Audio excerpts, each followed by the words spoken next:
제 나이 73, 김미자입니다. 제 인생을 한마디로 줄이면 아마 시장이 아닐까 싶어요. 동트기 전 새벽에 일어나 좌판을 깔고 해가 뉘엿뉘엿 저물 때까지 목청껏 채소를 팔았습니다. 수십 년을 그렇게 살았어요. 시장 바닥에는 온갖 군상의 인간들이 다 모입니다. 푼돈 깎으려는 사람, 슬쩍 물건 더 얹어가려는 사람, 인심 좋은 척하며 외상 달라는 사람.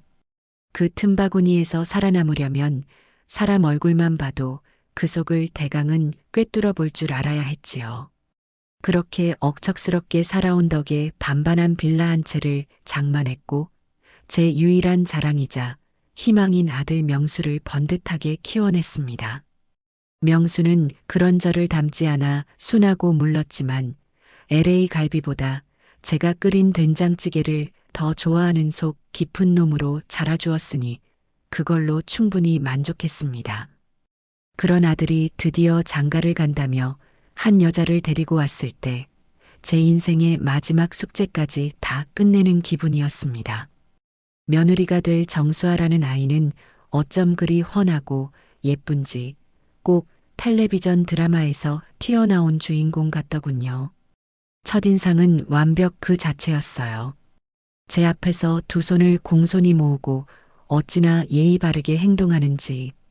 제가 내놓은 싸구려 믹스커피를 마시면서도 어머니, 어쩜 커피를 이렇게 맛있게 타세요? 제가 마셔본 커피 중에 제일 맛있어요라며 호들갑을 떨었습니다. 시장에서 잔뼈가 굵은 제 눈에 그 모습이 조금 과장되어 보였지만 아들놈이 좋아서 해벌쭉하는 얼굴을 보니 차마 나쁜 생각은 할 수 없었지요. 그래, 요즘 애들은 표현이 좀 풍부할 뿐이겠지. 스스로를 다독였습니다. 결혼식 날 수아는 정말 눈이 부시게 아름다웠습니다. 순백의 드레스를 입은 모습이 꼭 천사 같았어요. 제 손을 꼭 잡고는 어머니, 이제 제가 어머니 딸할게요. 명수 씨랑 행복하게 잘 살면서 효도할게요라고 속삭이는데 그 말 한마디에 제 마음속에 있던 아주 작은 의심의 싹마저 녹아내리는 것 같았습니다. 그래, 이제 나도 딸이 생기는구나. 남들처럼 고부 갈등이니 뭐니 하는 골치 아픈 일은 없겠구나. 진심으로 그렇게 믿었어요.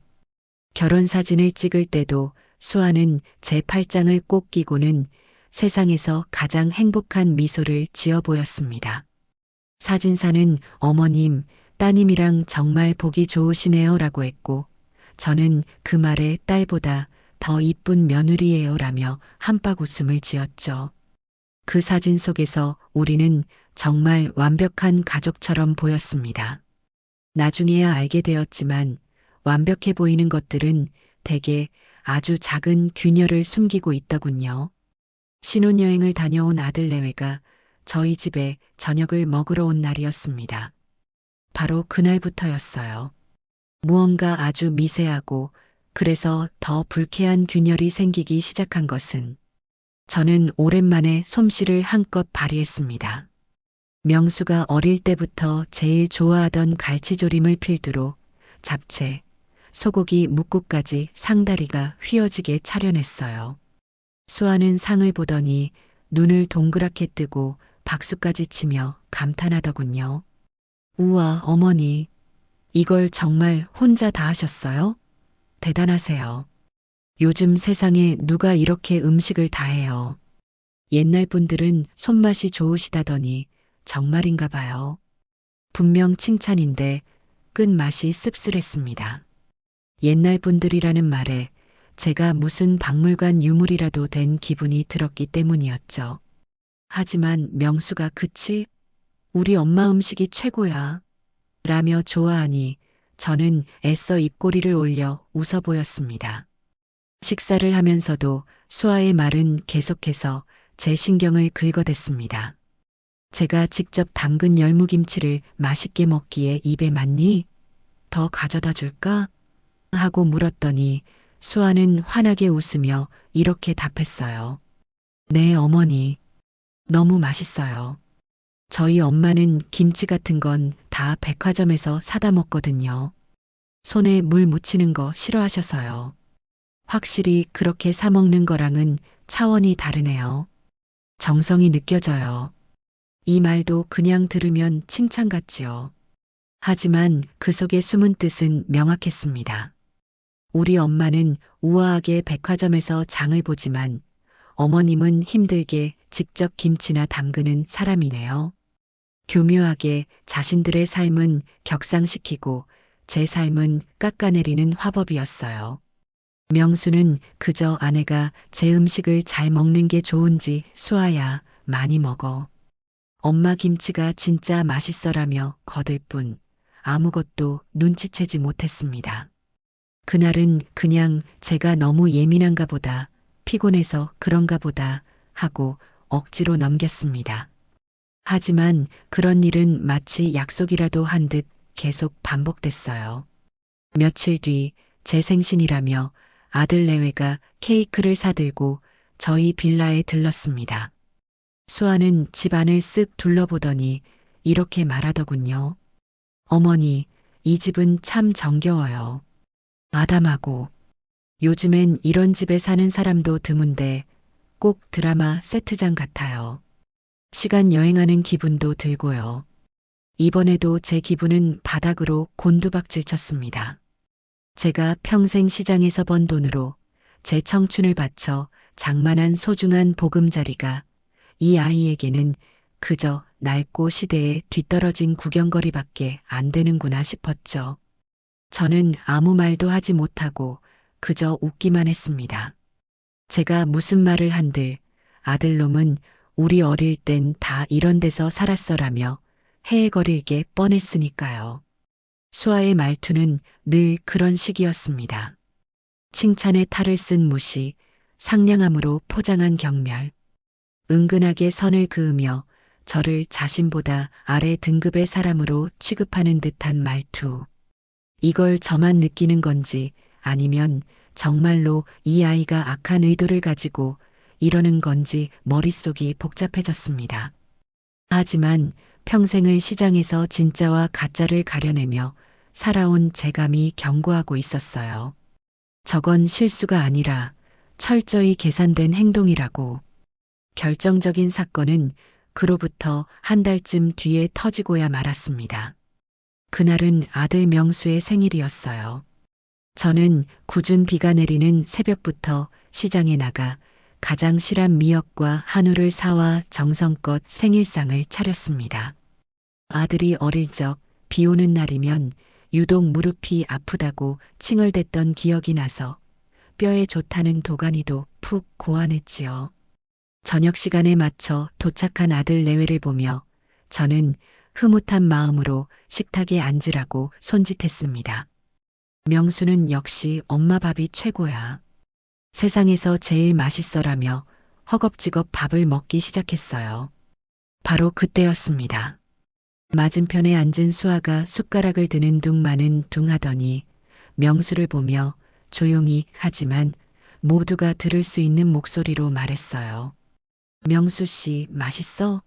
명수 씨는 이런 한식보다 파스타나 스테이크 같은 걸 더 좋아하지 않아? 지난번 청담동 레스토랑 갔을 때 엄청 잘 먹었잖아.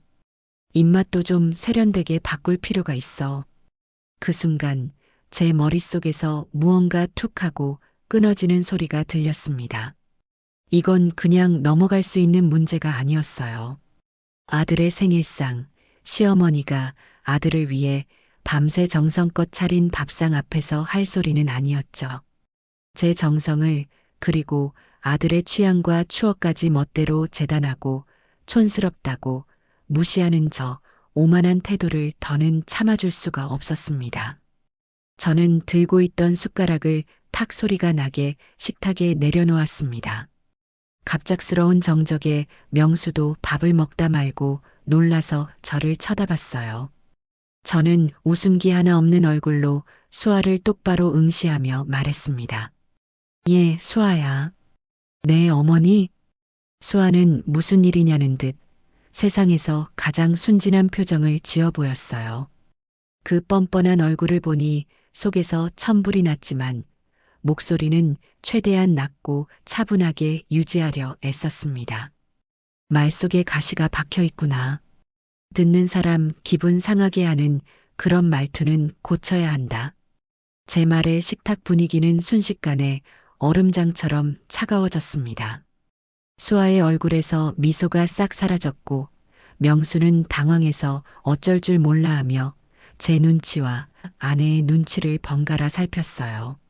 잠시 침묵이 흐른 뒤 수아는 언제 그랬냐는 듯 다시 생긋 웃으며 말하더군요. 어머님, 제가 뭐려? 무슨 오해를 하신 것 같아요.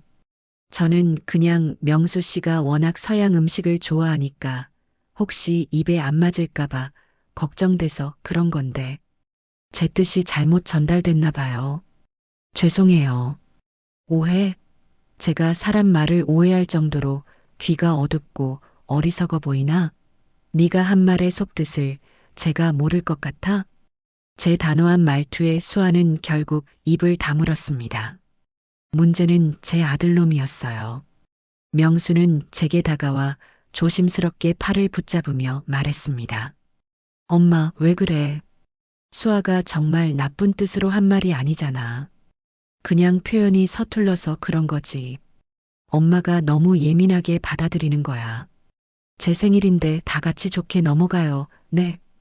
그 말을 듣는 순간 저는 아들에 대한 서운함과 깊은 배신감에 눈앞이 캄캄해졌습니다.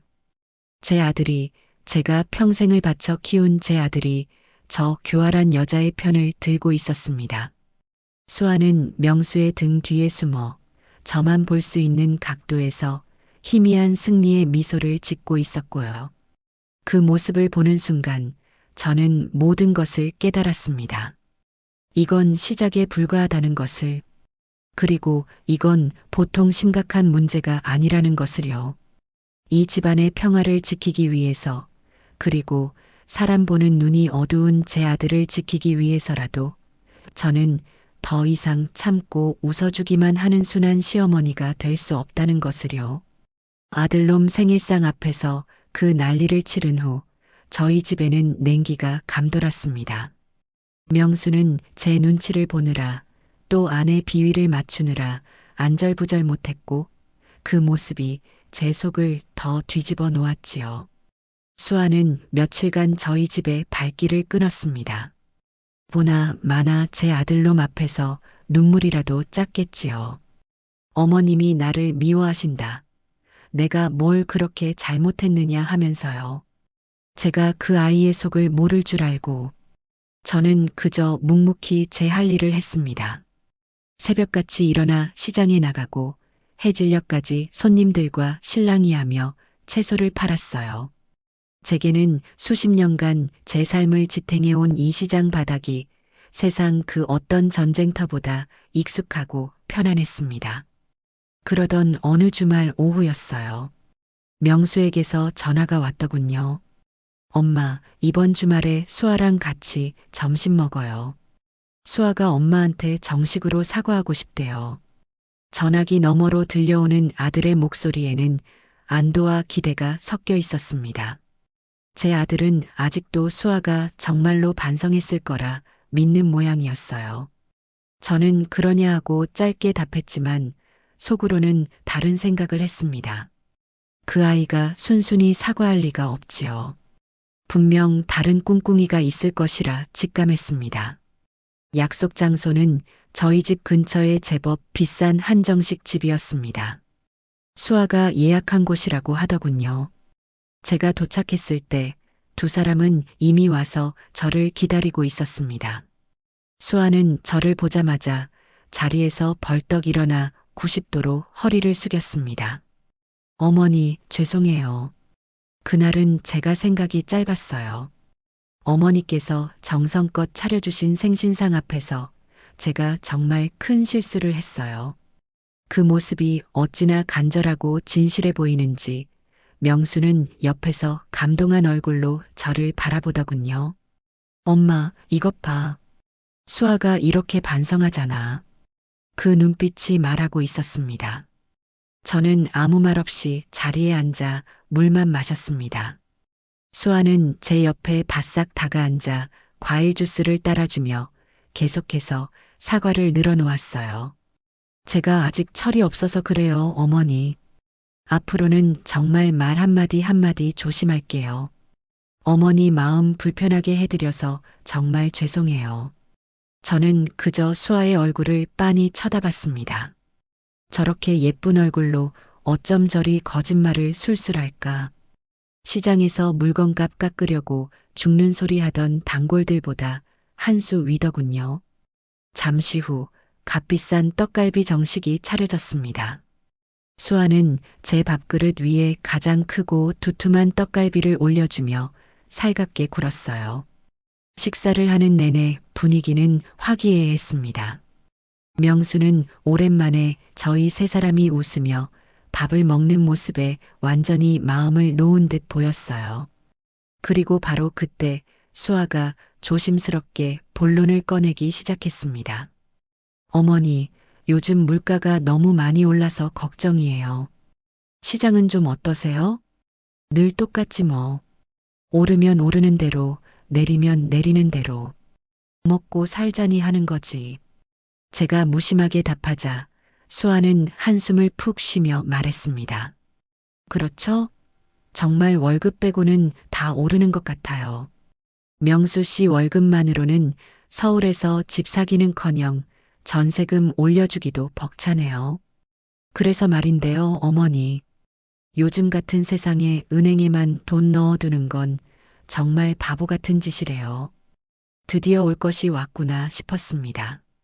저는 밥을 먹는 둥 마는 둥 하며 수아의 다음 말을 기다렸어요. 제 친구 중에 경제적으로 아주 밝은 애가 있는데요. 이번에 정말 확실한 투자 정보를 알아왔더라고요. 비공개로 소수 정예 회원들한테만 알려주는 고급 정보인데 수익률이 어마어마하대요. 1년만 묻어두면 원금의 3배는 기본이라던데요. 저는 속으로 코웃음을 쳤습니다. 시장 바닥에서 그런 사탕발림에 속아 푼돈이라도 떼어본 장사치가 어디 한둘인 줄 아나. 하지만 겉으로는 어수룩한 늙은이처럼 눈을 동그랗게 뜨고 물었습니다. 원금의 3배? 세상에 그런 장사가 어디 있단 말이냐? 있다니까요, 어머니. 이건 아무나 하는 게 아니라 정말 정보가 빠른 사람들만 하는 재테크예요. 제 친구는 그걸로 작년에 빚만 있던 집에서 강남에 아파트를 사서 이사 갔어요. 제가 어머니를 생각해서 특별히 말씀드리는 거예요. 어머니도 평생 시장에서 고생만 하셨잖아요. 이제는 좀 편하게 사셔야죠. 모아두신 돈 조금만 투자하시면 이제 시장일 안 하시고 편안하게 노후를 즐기실 수 있다니까요. 수아는 마치 저를 위하는 효녀 며느리라도 된 것처럼 열변을 토했습니다. 옆에서 듣고 있던 명수는 어느새 눈을 반짝이며 수아의 말에 완전히 빠져든 모습이었어요. 정말이야, 수아야? 그렇게 좋은 게 있어? 그럼요, 명수 씨. 내가 당신이랑 어머님 아니면 이런 얘기를 왜 하겠어요. 정말 확실한 정보라니까요. 회사 이름이 실버골드 인베스트먼트인데 아는 사람만 아는 아주 유망한 곳이에요. 저는 숟가락을 내려놓고 수아를 똑바로 쳐다봤습니다. 그리고 차분하게 물었지요. 그래서 내가 얼마를 투자하면 되는데? 제 말에 수아의 눈이 순간적으로 번뜩이는 것을 저는 놓치지 않았습니다. 그 아이는 흥분을 감추지 못하고 목소리를 살짝 높여 말했어요. 어머니, 투자금이 많을수록 수익률도 더 높아져요. 어머니께서 평생 모아두신 돈 전부 투자하시면 아마 1년 뒤에는 이 근방에서 제일 좋은 아파트로 이사 가실 수 있을걸요? 내 전 재산을 말하는 거냐? 네, 어머니. 이왕 하실 거면 확실하게 하셔야죠. 제가 다 알아서 해드릴게요. 계약서 쓰는 것부터 돈 보내는 것까지. 어머니는 그냥 가만히 앉아서 돈 버시면 돼요.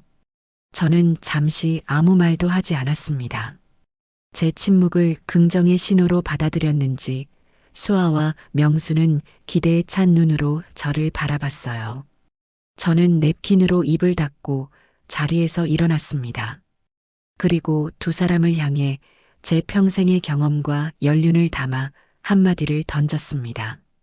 꿈 깨라. 제 단호한 한마디에 두 사람의 얼굴이 순식간에 굳어졌습니다. 저는 지갑에서 식사 비용보다 조금 더 넉넉한 액수의 돈을 꺼내 테이블 위에 탁 내려놓으며 말을 이었습니다. 세상에 공짜는 없다. 특히 땀 흘리지 않고 버는 돈은 더더욱 없는 법이야. 니들이 말하는 그게 사기가 아니면 뭔데? 내 돈? 내 돈은 내가 평생 새벽잠 설쳐가며 찬물에 손 담가가며 허리 한번 제대로 못 펴고 번 돈이다. 그런 돈을 너 같은 애송이의 사탕 발림에 넘겨줄 만큼 내가 어리석어 보이나? 제 말은 얼음 송곳처럼 날아가 두 사람의 심장에 박혔습니다. 수아는 당황한 기색이 역력했고 명수는 어쩔 줄 몰라 하며 제 눈치를 살폈어요. 저는 그런 두 사람을 차갑게 쏘아보고는 식당을 나와버렸습니다. 뒤도 돌아보지 않았어요. 이것은 단순한 경고가 아니었습니다. 제 아들을 위험한 길로 끌어들이려는 며느리에 대한 명백한 선전포고였으니까요. 그날 이후 수아는 가면을 완전히 벗어던졌습니다. 제게 전화를 걸어 퍼붓기 시작하더군요. 더 이상 상냥한 며느리는 없었습니다. 어머니, 어떻게 저한테 그런 식으로 말씀하실 수 있어요? 제가 어머니를 얼마나 생각해서 드린 말씀인데.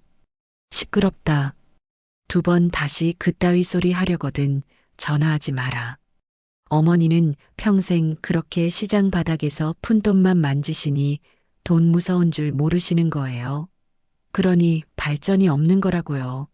명수 씨가 왜 저렇게 답답하고 꽉 막혔는지 이제 알겠네. 다 어머니 때문이었어. 수아는 전화기 너머에서 악을 썼습니다. 저는 그저 가소로웠어요. 제 미천이 드러나니 이성을 잃고 발악하는 모습이 꼭 궁지에 몰린 쥐 같았지요. 저는 아무 대꾸 없이 전화를 끊어버렸습니다. 하지만 수아의 공격은 거기서 그치지 않았어요. 제 아들놈을 들들 볶기 시작한 겁니다. 매일 밤 명수에게 전화를 걸어 울고불고 난리를 치고 저 때문에 우리 가족의 미래가 어둡다며 가스라이팅을 했겠지요. 명수는 며칠이 멀다 하고 제게 찾아와 수아 좀 용서해 주면 안 되겠냐고 수아가 절대 나쁜 뜻으로 그런 게 아니라고 저를 설득하려 했습니다. 저는 그런 아들을 볼 때마다 속이 상해 견딜 수가 없었어요. 결국 터질 날이 오고야 말았습니다. 며칠간 가게 일로 바빠 아들 내외에게 신경을 쓰지 못하고 있던 어느 날 저녁이었어요. 명수에게서 다급한 목소리로 전화가 왔습니다. 수아가 갑자기 쓰러졌다는 것이었어요. 저는 가슴이 철렁 내려앉아 불이 나게 택시를 잡아타고 아들네 집으로 향했습니다. 현관문을 열고 들어서자 명수는 울상이 되어 저를 맞았고 수아는 소파에 이불을 덮고 누워 끙끙 앓는 소리를 내고 있었습니다. 엄마 어떻게 해? 수아가 엄마 때문에 스트레스를 너무 받아서 몸져 누웠어. 병원에 가자고 해도 싫다고 하고. 저는 말없이 소파로 다가가 수아의 이마에 손을 얹었습니다. 열은 없었어요. 꾀병이라는 것을 단박에 알아차렸지요. 저는 이불을 확 걷어내며 말했습니다. 일어나라. 제 섯을 퍼런 목소리에 수아는 움찔하며 눈을 떴습니다. 명수는 제 행동에 놀라 엄마 왜 이래? 라며 저를 말렸어요. 저는 아들을 옆으로 밀치고 누워있는 수아를 똑바로 내려다보며 말했습니다. 네가 짜는 연극 언제까지 할 거냐? 그따위 수작으로 내 아들 속여먹을 생각 마라. 그러자 수아가 벌떡 몸을 일으켜 앉으며 제게 소리쳤습니다. 연극이라니요. 제가 지금 어머니 때문에 얼마나 고통받고 있는지 아세요? 어머니만 아니었으면, 어머니 고집만 아니었으면 우리도 지금쯤 부자로 살 수 있었단 말이에요. 아직도 그놈의 헛소리를 짓거리는구나. 내가 너 그 버르장머리 없는 말투 마지막으로 경고한다고 했을 텐데. 제 차가운 경고에 수아는 순간적으로 이성을 완전히 잃고 말았습니다. 그 아이는 눈이 뒤집혀 당신이 뭔데 나한테 이래라 저래라야 라고 소리치며 독이 오른 살쾡이처럼 제게 달려들었습니다. 그리고는 제 머리채를 움켜쥐려고 두 손을 뻗었지요. 명수가 수아야 안 돼 라고 소리치는 것과 거의 동시였습니다. 하지만 수아의 손이 제 머리카락에 닿기 전 저는 반사적으로 몸을 움직였습니다. 수십 년 전 시장에서 술 취한 남봉꾼들이 좌판을 엎으며 행패를 부릴 때 그들을 제압하기 위해 어깨너머로 배웠던 기술이었어요. 저는 수아의 손목을 정확하게 잡아채고 제 몸에 무게를 실어 가볍게 비틀었습니다. 아! 하는 비명과 함께 수아의 몸은 힘없이 바닥으로 고꾸라졌어요. 저는 수아의 팔을 등 뒤로 꺾어 꼼짝 못하게 제압한 채 그 아이의 귓가에 나지막이 속삭였습니다. 사람 잘못 봤다, 애송아. 내가 시장 바닥에서 어떤 사람들을 상대하며 살아왔는지 너는 상상도 못할 것이다. 수아는 고통과 충격 그리고 경악이 뒤섞인 눈으로 저를 올려다봤습니다. 명수는 그 자리에 얼어붙어 아무 말도 하지 못하고 있었고요. 집안에는 수아의 거친 숨소리와 제 차가운 목소리만이 울려 퍼졌습니다. 평화로웠던 저희 가족의 관계는 바로 그날 밤 완전히 박살이 나고 말았습니다. 그날 밤 아들네 집에서 벌어진 소동은 제게 하나의 확신을 주었습니다. 이것은 더 이상 단순한 고부 갈등이나 성격 차이의 문제가 아니라는 것을요. 며느리 정수아는 돈 문제 때문에 이성을 잃었고 그 절박함이 제 아들까지 위험에 빠뜨리고 있었습니다. 제압당한 채 바닥에 쓰러져 있던 수아는 고통에 찬 신음을 흘리면서도 눈으로는 저를 죽일 듯이 노려봤어요. 그 눈빛에서 저는 단순한 분노가 아닌 무언가에 쫓기는 사람의 절박함과 공포를 읽었습니다. 제 아들 명수는 이 충격적인 상황 앞에서 어쩔 줄 몰라 하며 그저 엄마 제발 그만해. 수아가 아파하잖아라는 말만 앵무새처럼 반복할 뿐이었지요. 저는 꺾고 있던 수아의 팔에서 힘을 풀고 자리에서 일어났습니다. 수아는 손목을 부여잡고 소리 없이 눈물을 뚝뚝 흘리며 자신이 피해자인 척 연기하기 시작했어요. 어설프기 짝이 없는 연극이었지만 안타깝게도 제 아들에게는 그게 먹혀드는 모양이었습니다. 명수는 곧장 수아에게 달려가 그녀를 부축해 일으키며 저를 원망스러운 눈으로 쳐다봤습니다. 엄마, 어떻게 수아한테 이럴 수가 있어? 아무리 그래도 그렇지. 이건 너무 심하잖아. 심해? 그럼 네 마누라가 내 머리채를 잡으려고 달려든 건 안심하고? 명수야, 너는 아직도 상황 파악이 안 되니?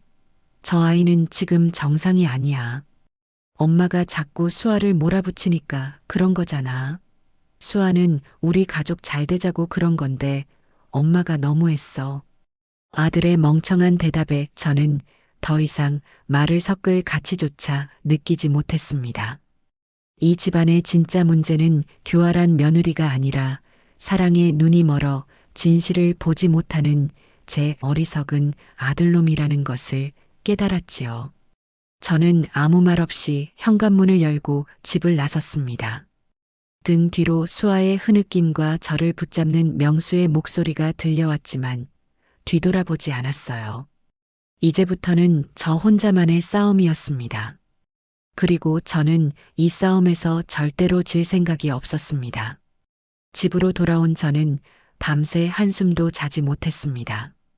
분노와 서운함 때문이 아니었어요. 앞으로 이 문제를 어떻게 해결해야 할지 머릿속으로 수많은 계획을 세우고 지우기를 반복했습니다. 수아가 왜 저렇게 돈에 집착하며 이성을 잃었는지, 그 실버골드 인베스트먼트라는 회사의 정체는 무엇인지 그 근본적인 원인을 파헤쳐야만 했습니다. 경찰에 신고하는 것은 가장 마지막 수단이었어요. 어찌되었든 제 며느리이고 제 아들이 사랑하는 여자였습니다.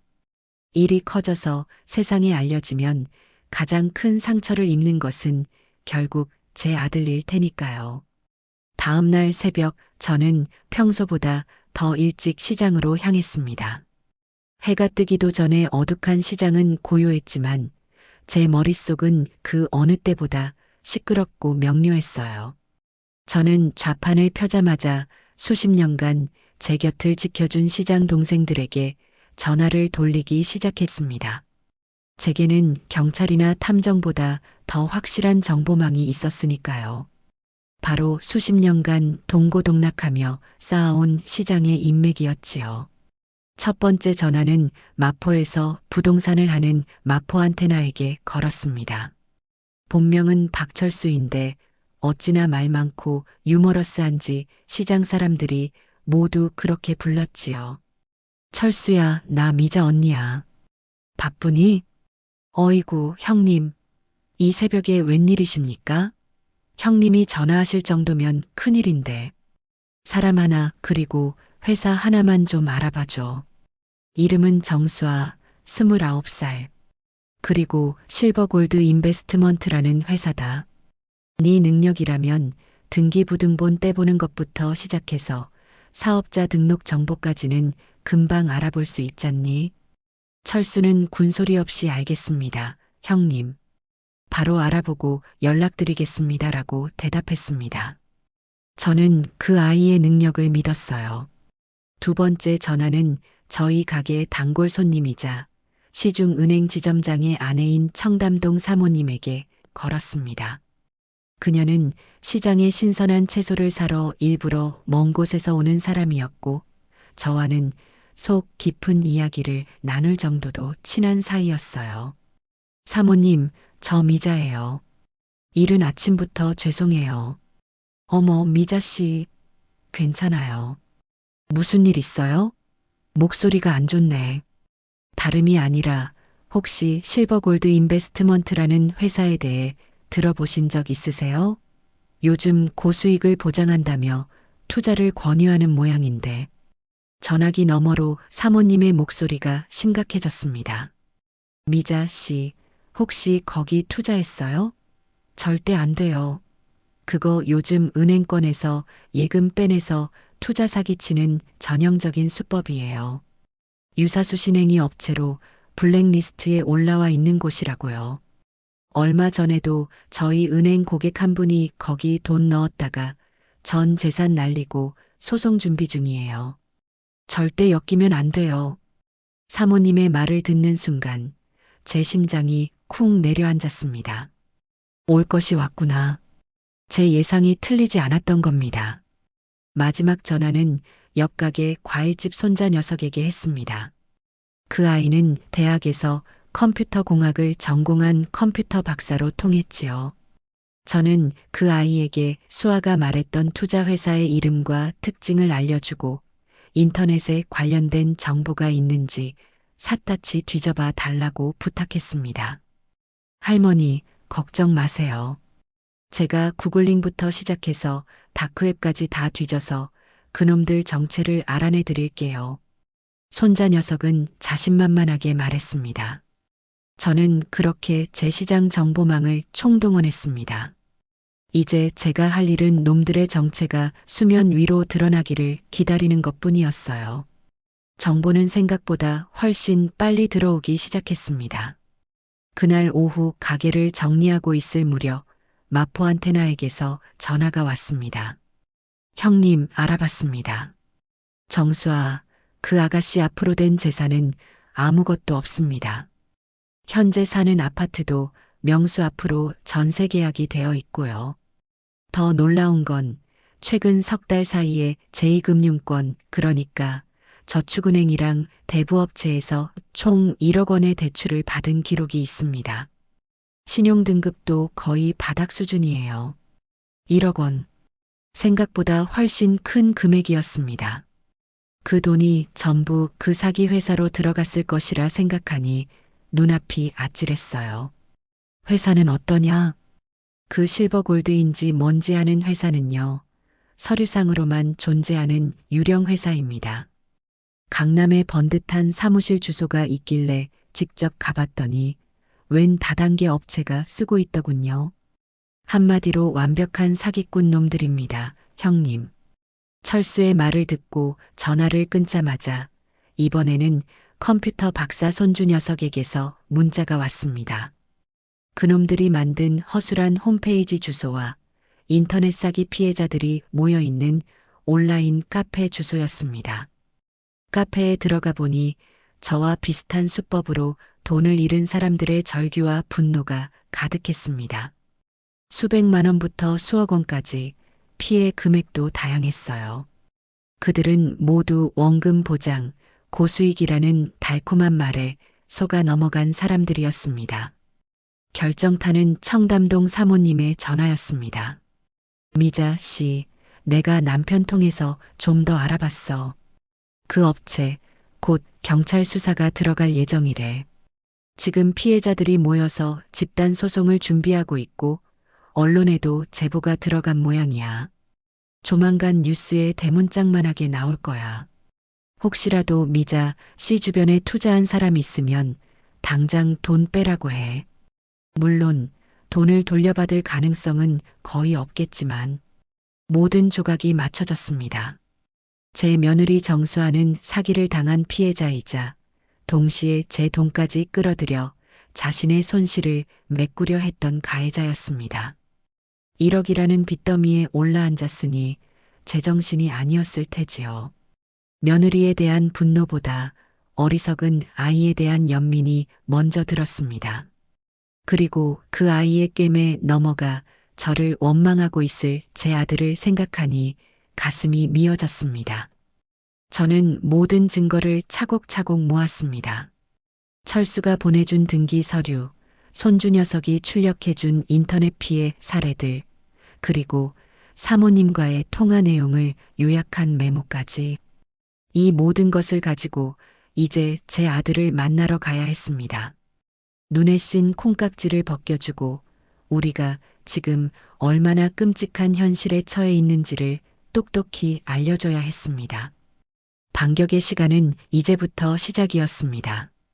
다음 날 저는 단단히 마음을 먹고 아들 명수에게 전화를 걸었습니다. 목소리는 최대한 아무렇지 않게 평소처럼 유지하려 애썼어요. 명수야, 점심이나 같이 먹자. 할 말도 있고. 전화기 너머의 아들은 잠시 머뭇거렸습니다. 곁에 수아가 있는 것이겠지요. 엄마, 수아도 같이라고 운을 떼려는 아들의 말을 저는 단호하게 잘랐습니다. 아니, 너하고만 볼 일이 있다. 둘이서만 보자. 제 목소리에 담긴 강단 때문이었을까요? 명수는 더 이상 토를 달지 않고 약속 장소와 시간을 정했습니다. 저희는 회사 근처의 조용한 찻집에서 만나기로 했어요. 저는 약속 시간보다 일부러 조금 늦게 도착했습니다. 창가 자리에 앉아 초조하게 저를 기다리는 아들의 모습을 보니 만감이 교차하더군요. 저렇게 속이 빤히 들여다 보이는 순한 녀석을 제가 왜 좀 더 강하게 키우지 못했을까 하는 자책감이 들었습니다. 자리에 앉자마자 명수는 제 눈치를 살피며 물었습니다. 엄마, 무슨 할 말이 있어서 수아한테는 비밀로 하고 나왔어. 저는 가방에서 그동안 모아온 서류 뭉치를 꺼내 아들 앞 테이블에 펼쳐 놓았습니다. 부동산 중개인인 철수가 떼어준 서류들, 컴퓨터 박사 손주 녀석이 출력해준 인터넷 피해자들의 절규, 가리고 청담동 사모님을 통해 알게 된 금융권의 정보까지. 명수는 영문을 모르겠다는 표정으로 서류들을 뒤적였습니다. 엄마, 이게 다 뭐야? 네 마누라, 정수아의 실체다. 똑똑히 봐라. 저는 차분하게 그리고 논리적으로 설명하기 시작했습니다. 수아가 제2금융권과 대부업체에서 1억 원의 빚을 졌다는 사실, 그 돈을 실버골드 인베스트먼트라는 유령 회사에 투자했다는 사실, 그리고 그 회사가 전형적인 금융 사기 조직이며 곧 경찰 수사가 시작될 것이라는 사실까지 저는 제가 아는 모든 것을 아들에게 털어놓았습니다. 제 이야기가 진행될수록 명수의 얼굴은 하얗게 질려갔습니다. 믿을 수 없다는 듯 고개를 절레절레 저으면서도 서류에 적힌 명백한 증거들에서 눈을 떼지 못했지요. 모든 설명을 마친 후 저는 아들을 똑바로 쳐다보며 말했습니다. 명수야, 엄마는 지금 네 마누라를 흉보자고 이러는 게 아니야. 우리가 지금 얼마나 위험한 상황에 처했는지 알려주려는 거다. 저 아이는 지금 벼랑 끝에 서 있어. 그리고 너까지 그 낭떠러지로 끌고 들어가려 하고 있단 말이다. 저는 아들이 이 충격적인 진실 앞에서 이성을 되찾기를 바랐습니다. 저와 함께 이 문제를 해결해 나갈 것이라 믿었어요. 하지만 사랑이라는 것은 때로 사람의 눈과 귀를 완벽하게 멀게 만드는 모양입니다. 한참 동안 충격에 빠져 있던 명수가 고개를 들었을 때 그의 눈에는 슬픔이나 분노가 아닌 저에 대한 깊은 불신과 원망이 담겨 있었습니다. 이런다고 내가 엄마 말을 믿을 것 같아요? 아들의 입에서 나온 첫마디는 제 기대를 산산조각 냈습니다. 이건 다 엄마가 수아를 미워해서 꾸며낸 거잖아요. 우리 사이 갈라놓으려고 이런 것까지 준비한 거냐고. 명수야, 엄마는 처음부터 수아를 싫어했어. 그래서 어떻게든 흠집을 잡으려고 했던 거잖아. 수아가 얼마나 착하고 여린 사람인데 어떻게 이런 말도 안 되는 누명을 씌울 수가 있어. 엄마한테 정말 실망이야. 아들은 자리에서 벌떡 일어나 찻집을 나가버렸습니다. 저는 테이블 위에 흩어진 서류들을 보며 망연자실할 수밖에 없었어요. 벽에 대고 이야기하는 기분이었습니다. 제가 내민 진실의 증거들은 아들에게 그저 아내를 미워하는 시어머니의 모함으로밖에 보이지 않았던 겁니다. 저는 그 자리에 한참을 앉아 식어버린 차만 바라봤습니다. 가슴 한구석이 시리게 아파왔어요. 그날 이후 명수는 제 전화를 받지 않았습니다. 제가 보낸 문자에도 답이 없었고요. 저는 직감했습니다. 아들이 집에 돌아가 제가 했던 모든 이야기를 수아에게 털어놓았을 것이라는 것을, 그리고 수아는 그 상황을 역으로 이용해 제 아들을 더욱더 자기 편으로 만들었을 것이라는 것을요. 아마 눈물이라도 흘리며 어머님이 나를 이렇게까지 미워하시다니 나는 그냥 다 같이 잘 살고 싶었을 뿐인데. 명수 씨, 나 이제 어떻게 살아라며 동정심에 호소했겠지요. 제 예상은 틀리지 않았습니다. 며칠 뒤 부동산을 하는 철수에게서 다급한 전화가 걸려왔습니다. 형님, 큰일 났습니다. 명수가 자기 이름으로 된 아파트 전세 계약서 들고 와서 담보대출 받을 수 있는지 알아보고 갔습니다. 무슨 일이냐고 물어봐도 아무 말도 안 하고 얼굴만 시뻘개져서 돌아갔어요. 그 말을 듣는 순간 제 머리를 무언가가 세게 내리치는 듯한 충격을 받았습니다. 수아가 결국 제 아들까지 끌어들여 마지막 발악을 하고 있는 것이었습니다. 아마 명수에게는 이렇게 말했겠지요. 어머님이 우리를 안 도와주시니 이제 우리가 살 길은 이것밖에 없어. 이 돈만 투자하면 우리가 잃었던 돈을 전부 만회하고도 남아. 그럼 우리도 어머니한테 당당해질 수 있어. 제 아들놈은 그 말에 또 속아 넘어간 것이 틀림없었습니다. 저는 더 이상 시간을 지체할 수 없다고 판단했습니다. 명수가 대출을 받아 그 돈을 사기꾼들에게 넘겨주기 전에 모든 것을 끝내야만 했습니다. 저에게는 마지막 비장의 무기가 필요했어요. 수아의 입으로 직접 모든 사실을 실토하게 만드는 것. 저는 곧바로 시장으로 달려가 평소 알고 지내던 전파상에 들러 아주 작고 성능 좋은 녹음기 하나를 샀습니다. 그리고는 곧장 아들네 집으로 향했어요. 초인종을 누르자 문을 열고 나온 것은 수아였습니다. 저를 보자마디 그 아이의 얼굴에는 경계심과 적대감이 가득했어요. 어머니, 여긴 어쩐 일이세요? 명수 씨 없어요. 안다. 너 보러 왔다. 들어가서 얘기 좀 하자. 저는 수아를 밀치고 집 안으로 들어섰습니다.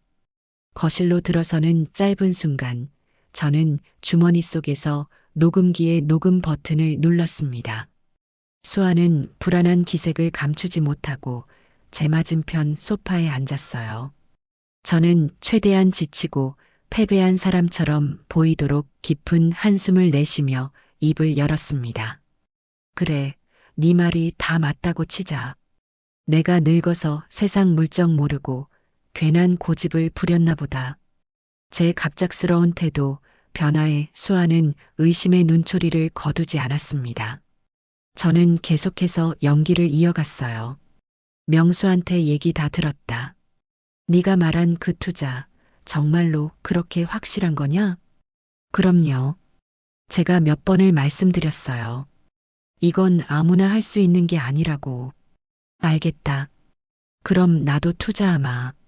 내가 평생 모은 돈 전부 너한테 주마. 대신 조건이 있다. 그 돈으로 정말로 돈을 불려서 우리 명수 이름으로 된 번듯한 아파트 한 채부터 사다오. 할 수 있겠니? 제 제안에 수아의 눈이 탐욕으로 번들거리기 시작했습니다. 그 아이는 제가 드디어 자기 꾀에 넘어왔다고 확신하는 듯 보였어요. 경계심이 완전히 허물어진 수아의 입에서는 그동안 감춰왔던 본심이 폭포수처럼 쏟아져 나왔습니다. 진작 그러셨어야죠. 어머니가 처음부터 저를 믿고 도와주셨으면 일이 이렇게까지 꼬이지도 않았잖아요. 어머니 돈까지 있었으면 진작에 한몫 단단히 잡고 이 지긋지긋한 전셋집 뜨는 건데.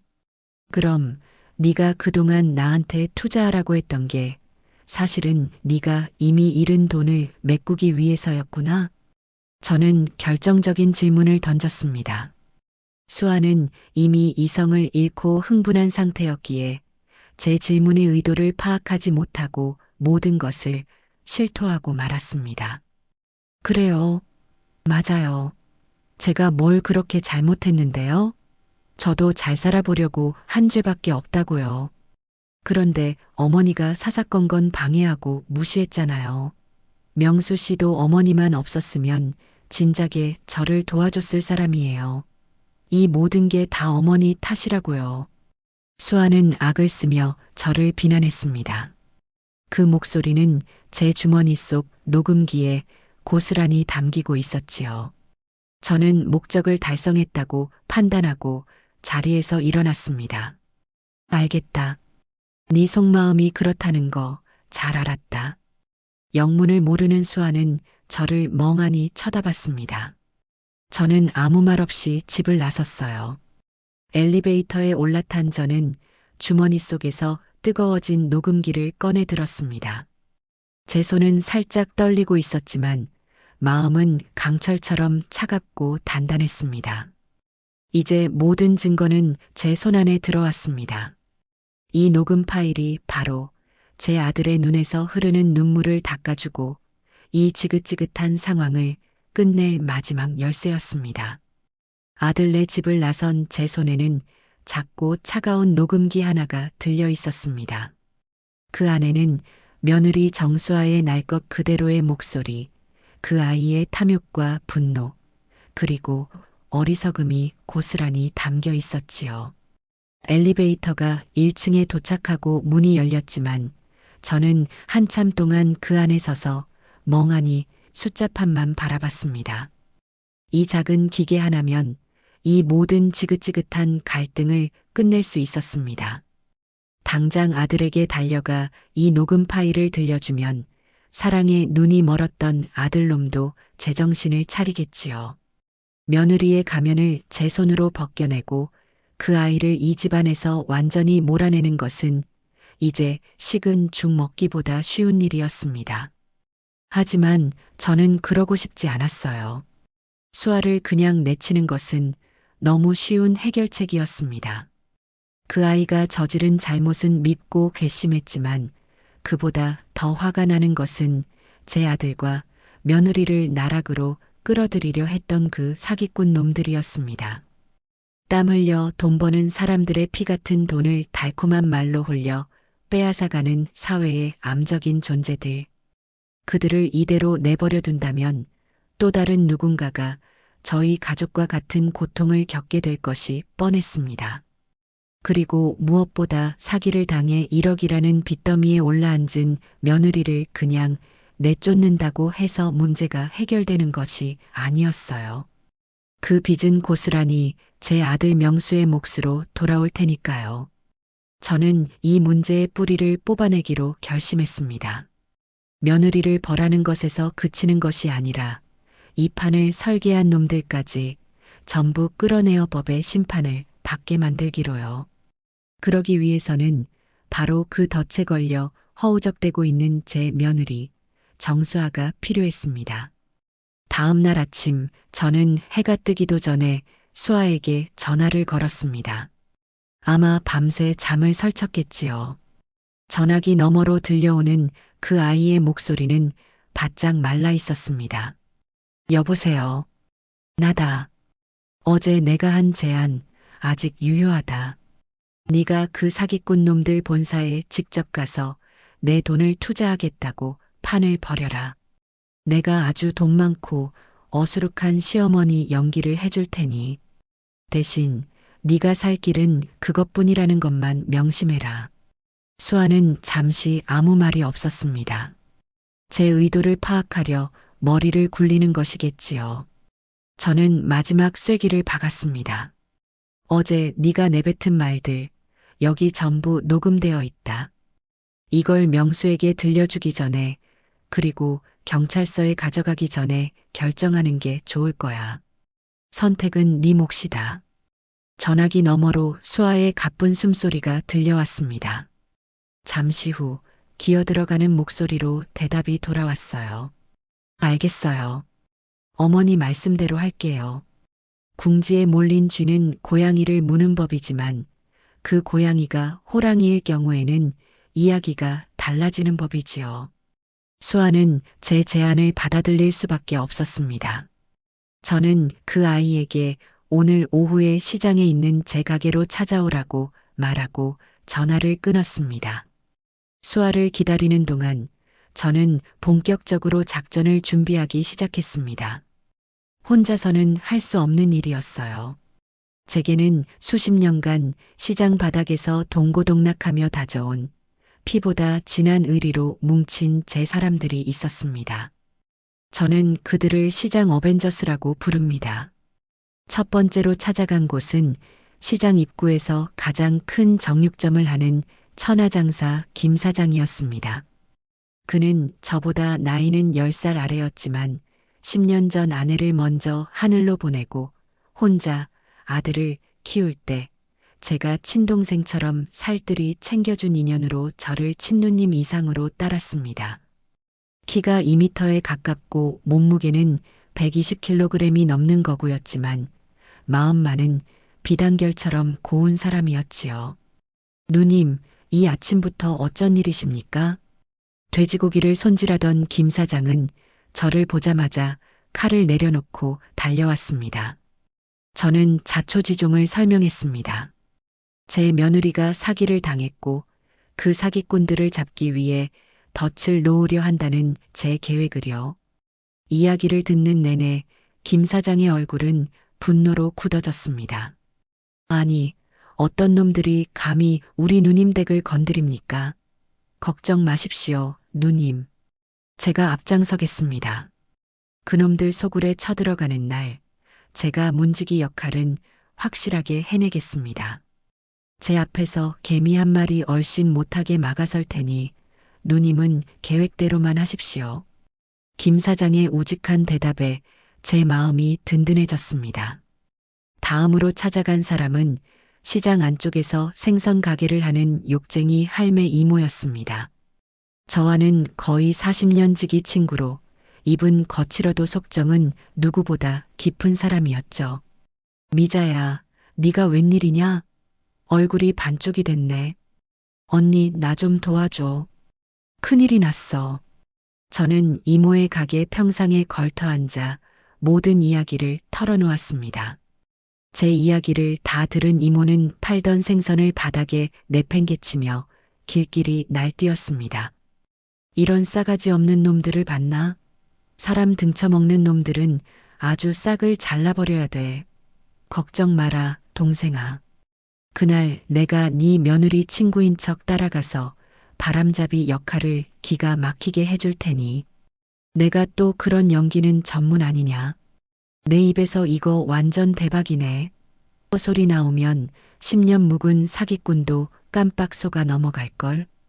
이모의 화끈한 지원 약속에 저는 고개를 끄덕였습니다.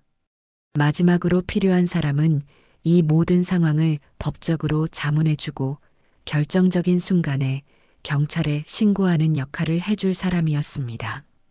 저는 조심스럽게 조카에게 전화를 걸었어요. 제 언니의 아들인 조카 녀석은 얼마 전에 사법고시에 합격해서 지금은 변호사 사무실에서 수습으로 일하고 있었습니다. 이모, 무슨 일이에요? 성민아, 바쁘니? 이모가 급하게 자문 구할 게 있어서. 저는 조카에게도 모든 상황을 설명했습니다. 법률가답게 조카는 제 이야기를 아주 침착하게 듣고는 몇 가지 중요한 점들을 짚어주었습니다. 이모, 이건 전형적인 유사수신행위 사기 사건이에요. 가장 중요한 건 그들이 이모의 돈을 받으려고 하는 결정적인 순간을 포착하는 거예요. 계약서에 사인을 유도하거나 돈을 넘겨받으려고 할 때 현장을 덮쳐야 현행범으로 체포할 수 있어요.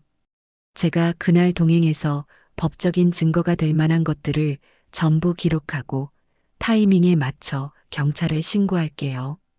걱정 마세요. 똑 부러지는 조카의 말에 제 계획은 마지막 퍼즐 조각을 맞춘 것처럼 완벽해졌습니다. 천하장사 김 사장, 욕쟁이 할매 이모, 그리고 변호사 조카까지. 저의 시장 어벤져스가 모두 모인 셈이었지요. 오후가 되자 약속대로 수아가 제 가게로 찾아왔습니다. 며칠 사이에 얼굴이 반쪽이 되어 있었고 눈은 퀭했어요. 저는 그 아이를 가게 뒤편의 작은 창고로 데리고 들어갔습니다.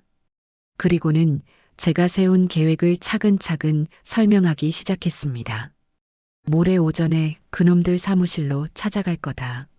너는 나를 돈은 많지만 세상 물정 모르는 시어머니라고 소개하고 나는 며느리 등살에 못 이겨 투자 설명회 한번 들어보러 온 부잣집 노인 연기를 할 거다. 너는 옆에서 바람만 잡으면 돼. 내가 하는 말에 맞장구 치고 이 투자가 얼마나 대단한지 계속해서 나를 설득하는 척해라. 할 수 있겠니? 수아는 말없이 고개만 끄덕였습니다. 그 눈에는 더 이상 도끼나 반항심이 서려 있지 않았어요. 그저 모든 것을 체념한 사람의 공허함만이 남아있을 뿐이었죠. 그리고 가장 중요한 것. 그놈들이 계약서를 내밀고 내 돈을 받으려는 순간 내가 기침을 크게 2번 할 거다. 그게 신호다. 무슨 일이 있어도 놀라거나 당황해서는 안 돼. 알겠니? 수아는 여전히 고개만 끄덕였습니다. 저는 창고 구석에 놓아두었던 낡은 여행 가방을 꺼내 그 아이 앞에 내려놓았습니다. 이 안에 현금 5억이 들어있는 것처럼 보이게 만들 거다. 위에는 진짜 5만 원권 몇 장을 깔고 그 밑에는 신문지를 채워서 이 가방을 들고 가는 역할은 네가 해야 한다. 그래야 그놈들이 너를 더 믿을 테니까. 수아는 텅 빈 눈으로 그 낡은 여행 가방을 내려다봤습니다. 자신이 얼마나 어리석고 위험한 일에 발을 들였는지 이제야 뼈저리게 느끼는 듯 보였습니다. 저는 그 아이의 어깨를 가만히 두드리며 말했습니다. 이 일이 끝나면 네가 진 빚 1억, 그리고 네가 저지른 잘못, 전부 처음부터 다시 생각해보자. 네가 어떻게 하느냐에 따라 너에게도 다시 한번 기회가 주어질 수 있다. 그 말을 끝으로 저는 수아를 돌려보냈습니다. 이제 모든 준비는 끝났습니다. 사기꾼들을 잡기 위한 덫은 완벽하게 설치되었고 미끼는 제 스스로 덫 안으로 걸어 들어갈 준비를 마쳤습니다. 이틀 뒤 저는 제 인생을 건 가장 큰 판을 벌이게 될 것이었습니다. 작전 당일 하늘은 거짓말처럼 맑았습니다. 저는 평소처럼 새벽에 일어나 시장 일을 봤지만 마음은 온통 강남의 그 사기꾼 소굴에 가 있었지요. 오전 10시 저는 시장 동료들에게 잠시 가게를 맡기고 약속 장소로 향했습니다. 약속 장소인 시장 앞 버스 정류장에는 저의 든든한 시장 어벤져스가 모두 모여 있었습니다. 천하장사 김 사장은 평소 입던 피 묻은 작업복 대신 몸에 꽉 끼는 양복을 차려입고 와서 어색하게 서 있었습니다. 그 모습이 어찌나 우스꽝스러운지 저도 모르게 웃음이 터질 뻔했어요. 욕쟁이 할매 이모는 화려한 꽃무늬 블라우스에 진주 목걸이까지 하고 나타나 누가 봐도 돈 좀 있는 집 사모님 행색이었습니다. 변호사 조카 성민이는 깔끔한 정장 차림에 서류 가방까지 들고 와서 제가 믿는 구석이라는 것을 온몸으로 보여주고 있었지요. 그리고 마지막으로 조금 떨어진 곳에 수아가 문제의 돈 가방을 들고 초조한 얼굴로 서 있었습니다. 저는 모두를 둘러보며 마지막으로 작전을 확인했습니다. 김 사장은 나하고 수아가 사무실로 들어간 뒤 10분 후에 건물 입구에서 담배 피우는 척하며 대기해 누가 나오거나 들어가려 하면 그 덩치로 최대한 길을 막고 시간을 끌어. 성민이 너는 근처 카페에서 노트북 켜놓고 대기하다가 내가 신호를 보내면 바로 경찰에 신고하고 사무실로 뛰어들어와. 이모는 나하고 같이 들어가서 내 옆방에서 상담받는 부자 친구 연기 알지? 모두가 비장한 얼굴로 고개를 끄덕였습니다. 저는 수아에게 다가가 나지막이 말했습니다. 이제부터 너는 내 며느리가 아니라 내 돈을 노리는 사기꾼과 한패다. 연기, 똑바로 해라. 네 인생이 걸린 문제다. 수아는 마른 침을 삼키며 고개를 끄덕였습니다. 우리는 2대의 택시에 나눠 타고 강남으로 향했습니다. 택시 창밖으로 보이는 화려한 빌딩 숲을 보며 저는 수십 년 전 보따리 하나 들고 서울에 올라왔던 제 젊은 시절을 떠올렸습니다. 그때나 지금이나 이 거대한 도시는 가진 것 없는 사람들의 꿈을 먹고 자라는 괴물처럼 느껴졌지요. 실버골드 인베스트먼트라는 거창한 이름의 회사는 번화가의 한 오피스텔 건물 7층에 자리 잡고 있었습니다. 건물 자체는 번듯했지만 엘리베이터에서 내리자마자 느껴지는 분위기는 어딘가 모르게 엉성하고 저렴했어요. 유리문 안으로 보이는 사무실은 겉보기에는 그럴싸하게 꾸며져 있었습니다. 반짝이는 대리석 바닥에 벽에는 성공한 사람들의 명언 액자가 걸려 있었고 젊은 직원들은 모두 똑같은 유니폼을 입고 바쁘게 움직이는 척하고 있었지요. 하지만 시장에서 평생 진짜와 가짜를 구별하며 살아온 제 눈에는 그 모든 것이 가짜라는 게 보였습니다. 대리석은 진짜가 아닌 시트지였고 직원들의 미소는 어색했으며 그들의 눈빛에는 손님에 대한 존중이 아닌 먹잇감을 보는 탐욕이 서려 있었습니다. 저와 수아 그리고 이모가 사무실 안으로 들어서자 훤칠하게 생긴 젊은 남자가 달려와 90도로 인사를 했습니다. 어서 오십시오, 고객님. 정수아 고객님 소개로 오신 김미자 어머님이시죠? 말씀 많이 들었습니다. 저는 본부장 박진우라고 합니다. 저는 어수룩하고 돈 많은 시골 노인 연기를 시작했습니다. 일부러 주변을 두리번거리며 촌스럽게 감탄하는 척했지요. 어머, 어머, 여기가 말로만 듣던 그 회사구먼. 아주 번쩍번쩍하네. 서울은 뭐가 달라도 다르구먼. 제 연기에 박 본부장이라는 자의 입가에 희미한 미소가 번지는 것을 저는 놓치지 않았습니다. 그는 저를 완전히 쉬운 먹잇감으로 판단한 듯 보였어요. 수아는 옆에서 제 팔짱을 끼고 거들었습니다. 어머니, 제가 말씀드렸죠? 정말 믿을 수 있는 곳이라고. 박 본부장님이 업계에서 제일 유능하신 분이세요. 이모는 나는 저쪽 방에서 상담 좀 받고 올게. 미자야, 너도 설명 잘 들어봐. 이거 완전 대박이라더라라며 자연스럽게 옆에 있는 상담실로 들어갔습니다. 박 본부장은 저희를 가장 안쪽에 있는 VIP 상담실로 안내했습니다. 푹신한 가죽 소파에 앉자 젊은 여직원이 들어와 고급스러운 찻잔에 캐모마일 차를 내왔습니다. 모든 것이 돈 많은 사람들의 허영심을 자극하기 위해 치밀하게 계산된 연출이었지요. 박 본부장은 맞은편에 앉아 현란한 말솜씨로 자신들의 투자 상품에 대해 설명하기 시작했습니다.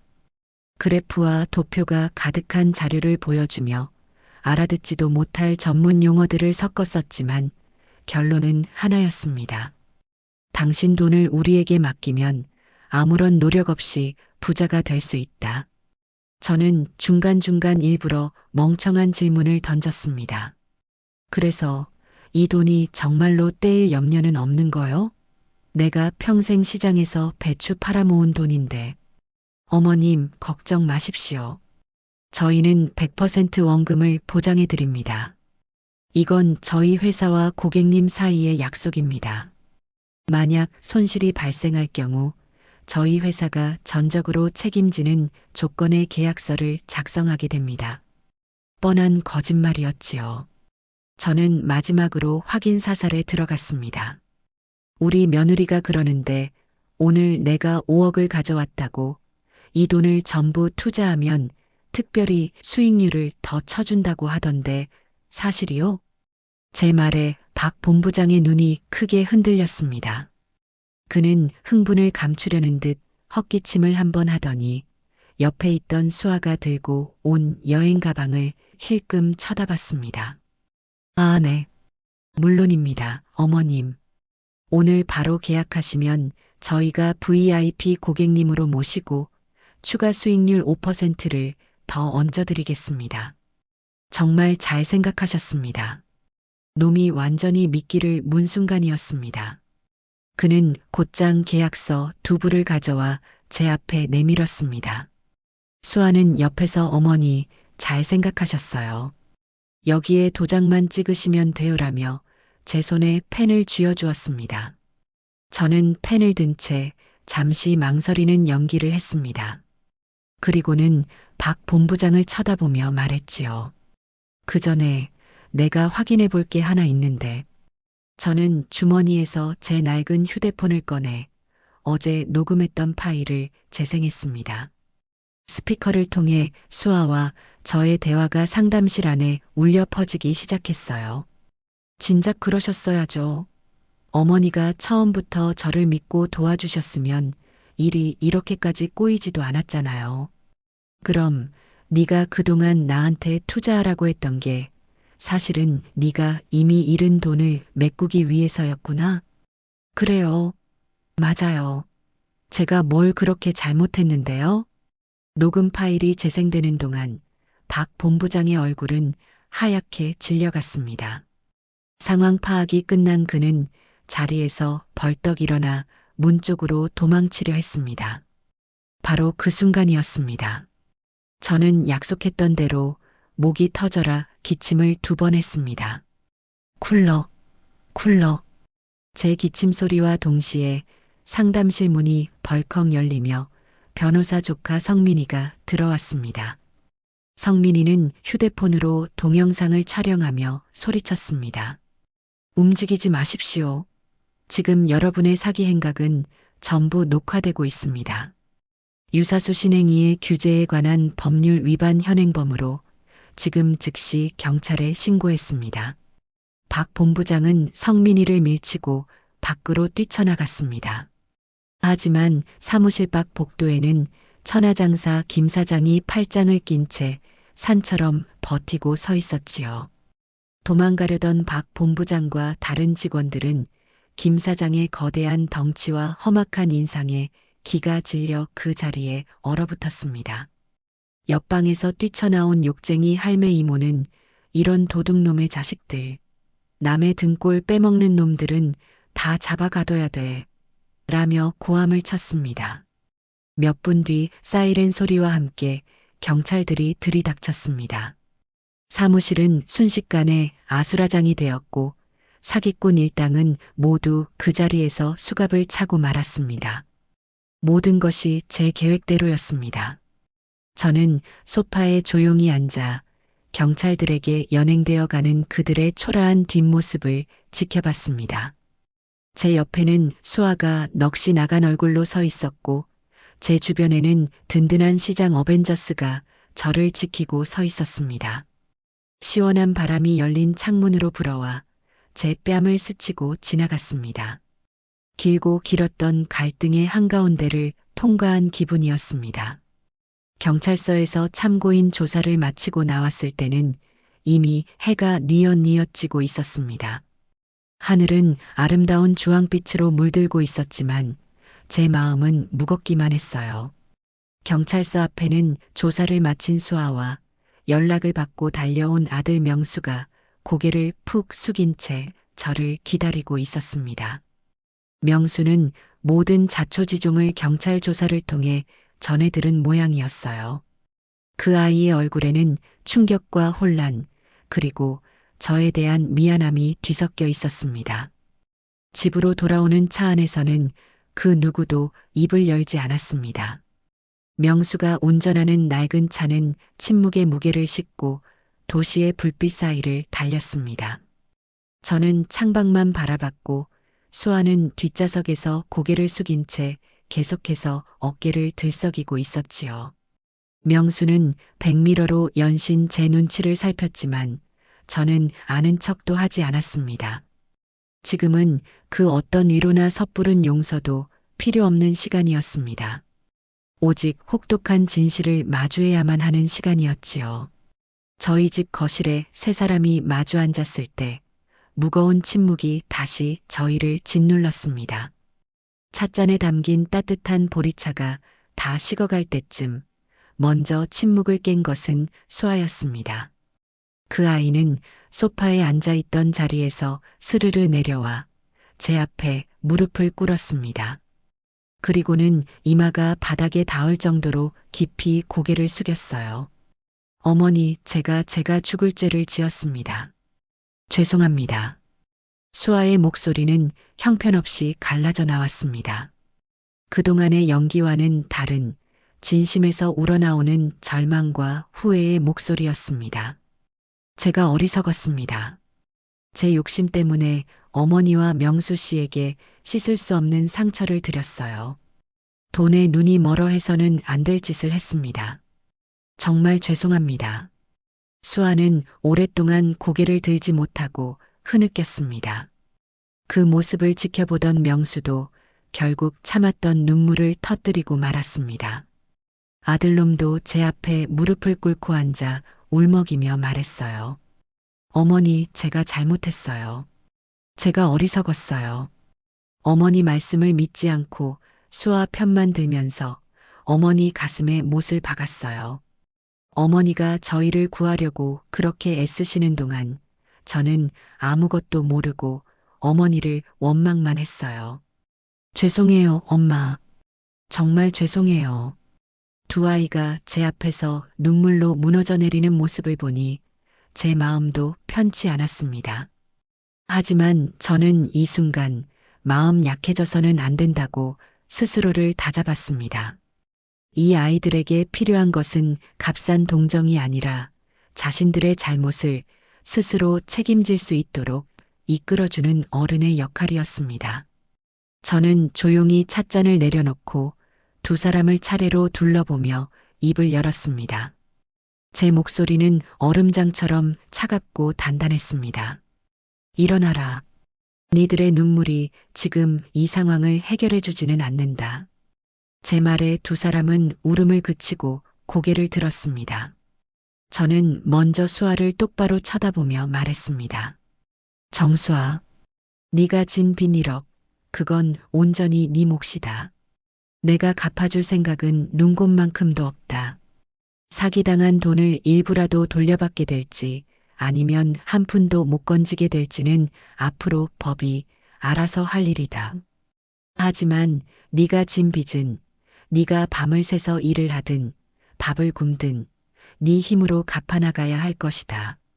그게 네가 저지른 잘못에 대한 최소한의 책임이다. 수아는 입술을 깨물며 고개를 끄덕였습니다. 저는 이번에는 아들 명수를 향해 시선을 돌렸습니다.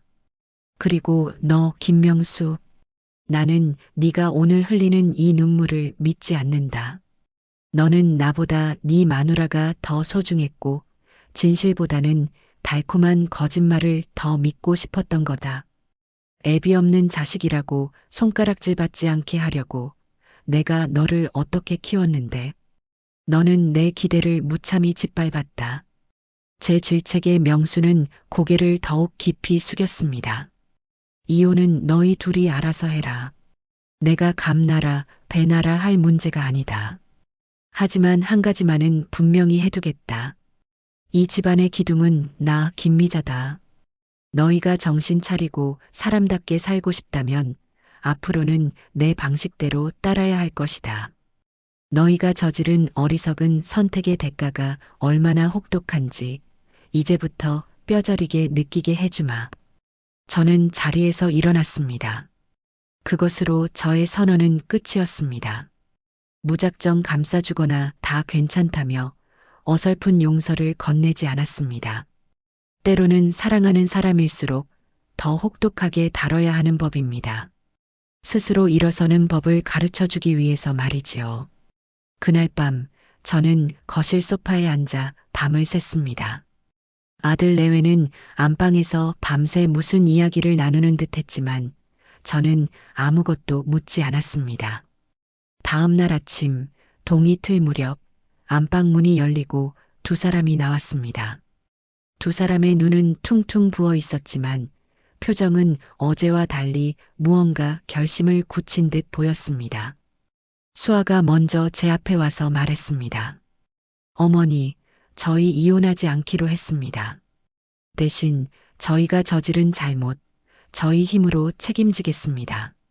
어머니께서 저희에게 길을 알려주세요. 저희가 어떻게 해야 할지 가르쳐 주세요. 뭐든지 다 하겠습니다. 명수도 수아의 옆에 서서 고개를 끄덕였습니다. 저는 두 아이의 얼굴을 한참 동안 말없이 바라봤습니다.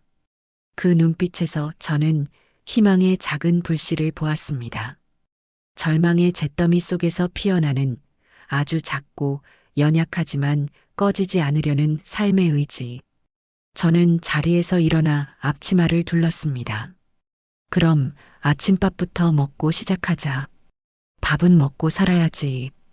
그리고 수아, 너는 오늘부터 나를 따라 시장에 나와야 할 거다. 제 말에 수아의 눈이 동그래졌습니다. 사무실에 편히 앉아서 남의 돈 등쳐먹을 생각만 하니 세상이 우습게 보였겠지. 이제부터 땀 흘려 돈 버는 법이 얼마나 고되고 정직한 것인지 이 시어미가 아주 뼈에 새겨주마. 그것이 이 길고 긴 소동의 끝이자 저희 가족의 새로운 시작이었습니다. 심판의 시간은 끝났고 이제는 혹독한 속죄의 시간이 찾아온 것이었습니다. 다음 날 새벽 제 평생의 시계는 어김없이 오전 4시를 가리켰습니다. 몸을 일으켜 부엌으로 나가니 놀랍게도 수아가 먼저 일어나 뻣뻣하게 서 있더군요. 밤새 한숨도 자지 못한 듯 눈은 시뻘겋게 충혈되어 있었고 얼굴에는 앞으로 닥쳐올 미지의 시간에 대한 두려움이 역력했습니다.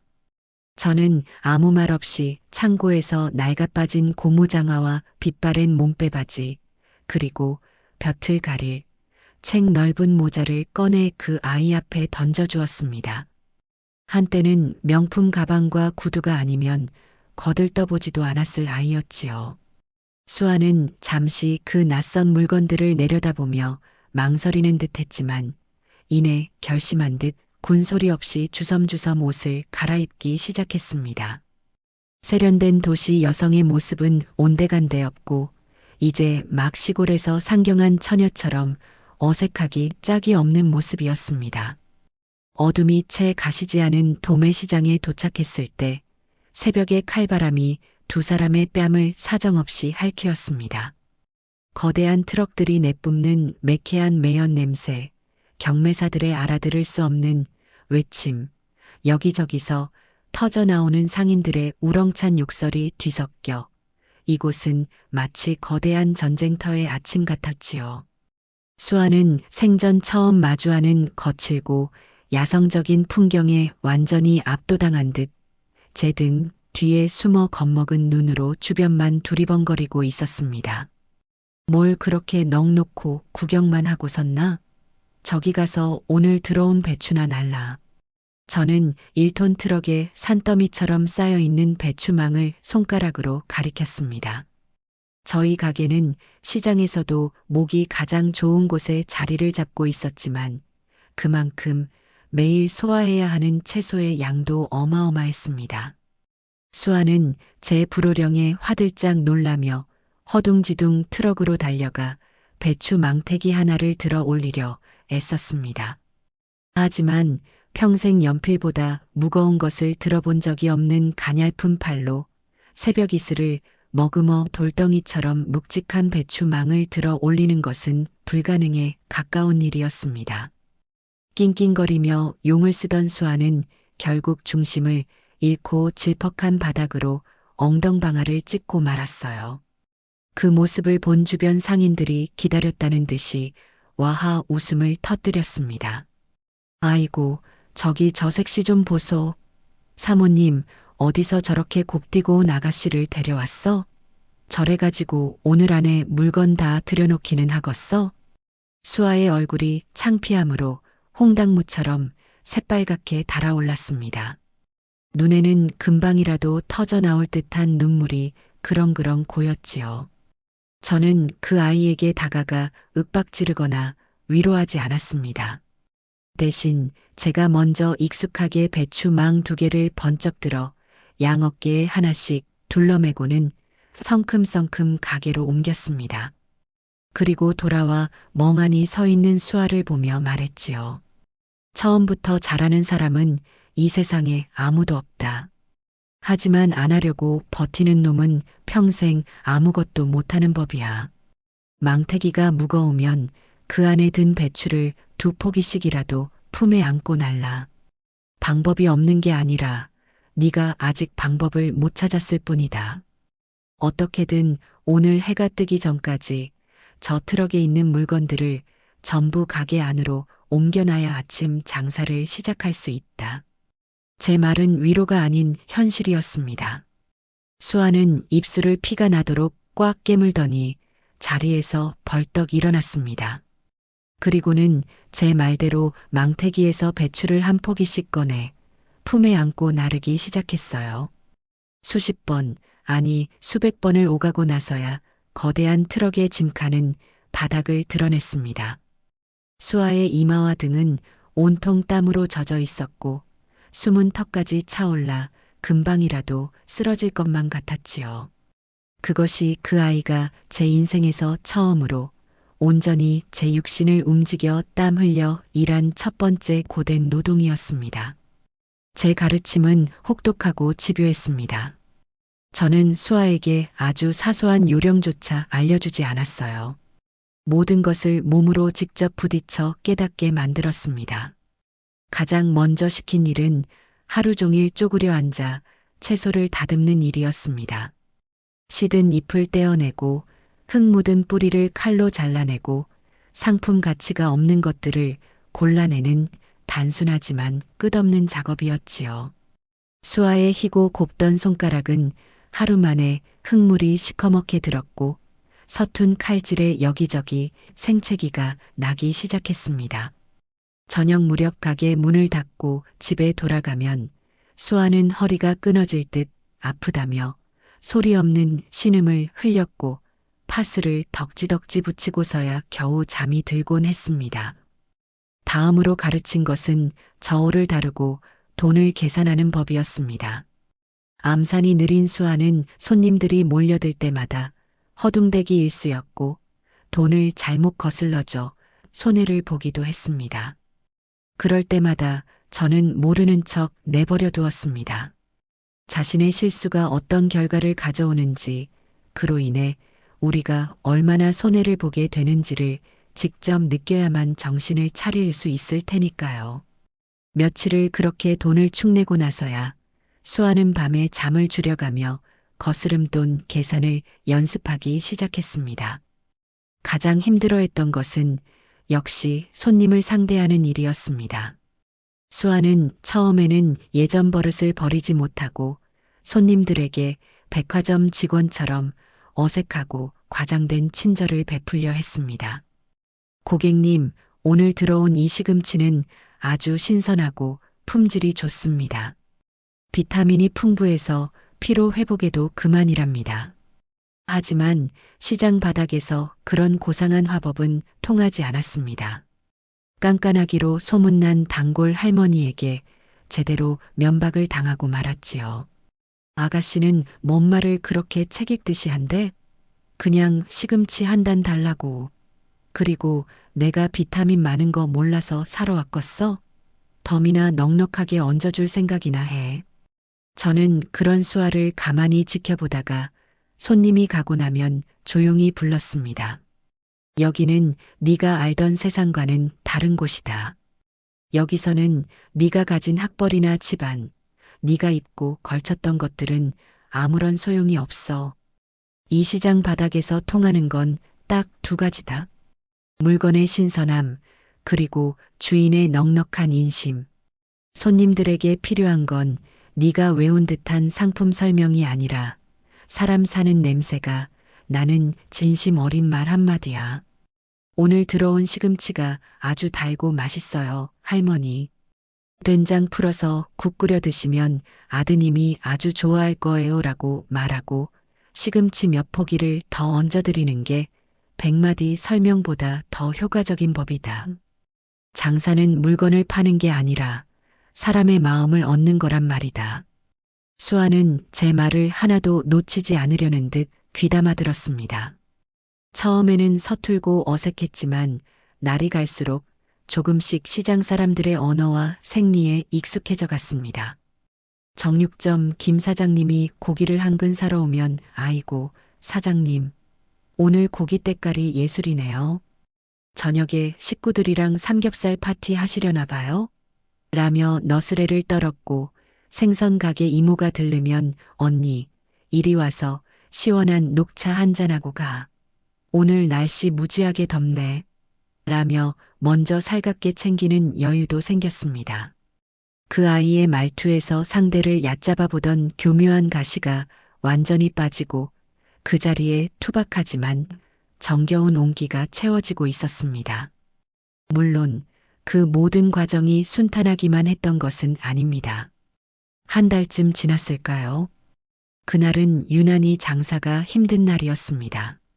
온종일 고된 노동에 시달린 수아는 결국 가게 뒤편 창고 구석에 쭈그려 앉아 어깨를 들썩이며 소리 없이 눈물을 훔쳤습니다.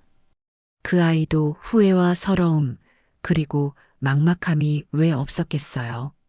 화려했던 과거와 초라하기 짝이 없는 현실을 비교하며 이 모든 것을 포기하고 싶었을지도 모릅니다. 저는 모르는 척 그 아이가 눈물을 그치고 스스로 일어설 때까지 기다려 주었습니다.